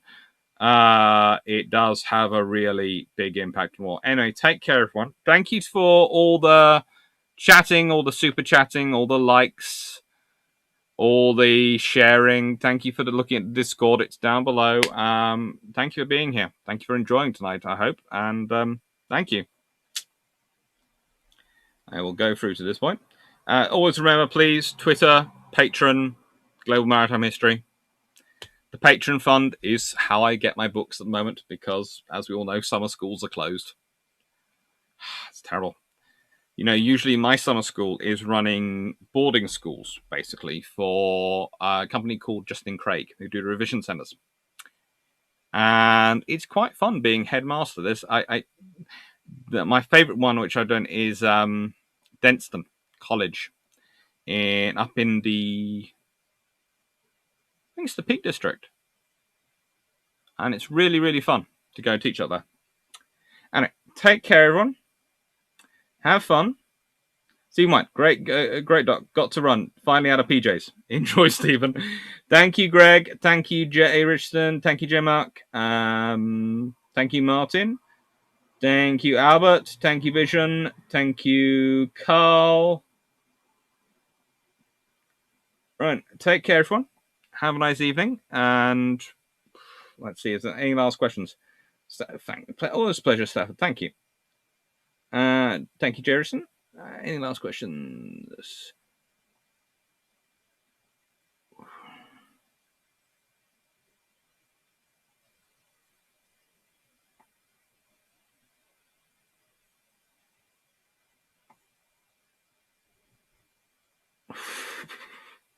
Take care, Blue Ship Butter. Thank you, Pat W. Thank you, Jay North. Take care. Night, night, everyone. Night, night. Thank you. Bye, Shurmac. And bye, Shurmac, Brock Payne, and Daniel. Thank you for doing your wonderful work as administrator, as the admins tonight. Thank you.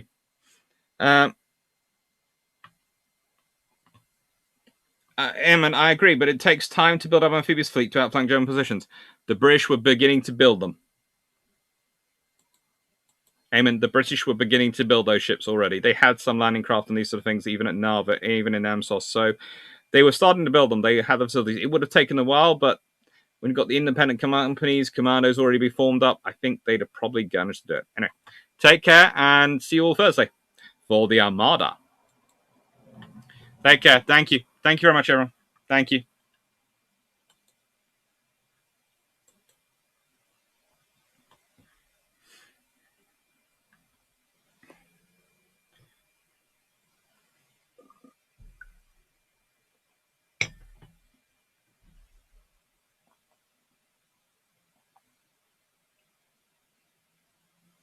Thank you, everyone. Thank you.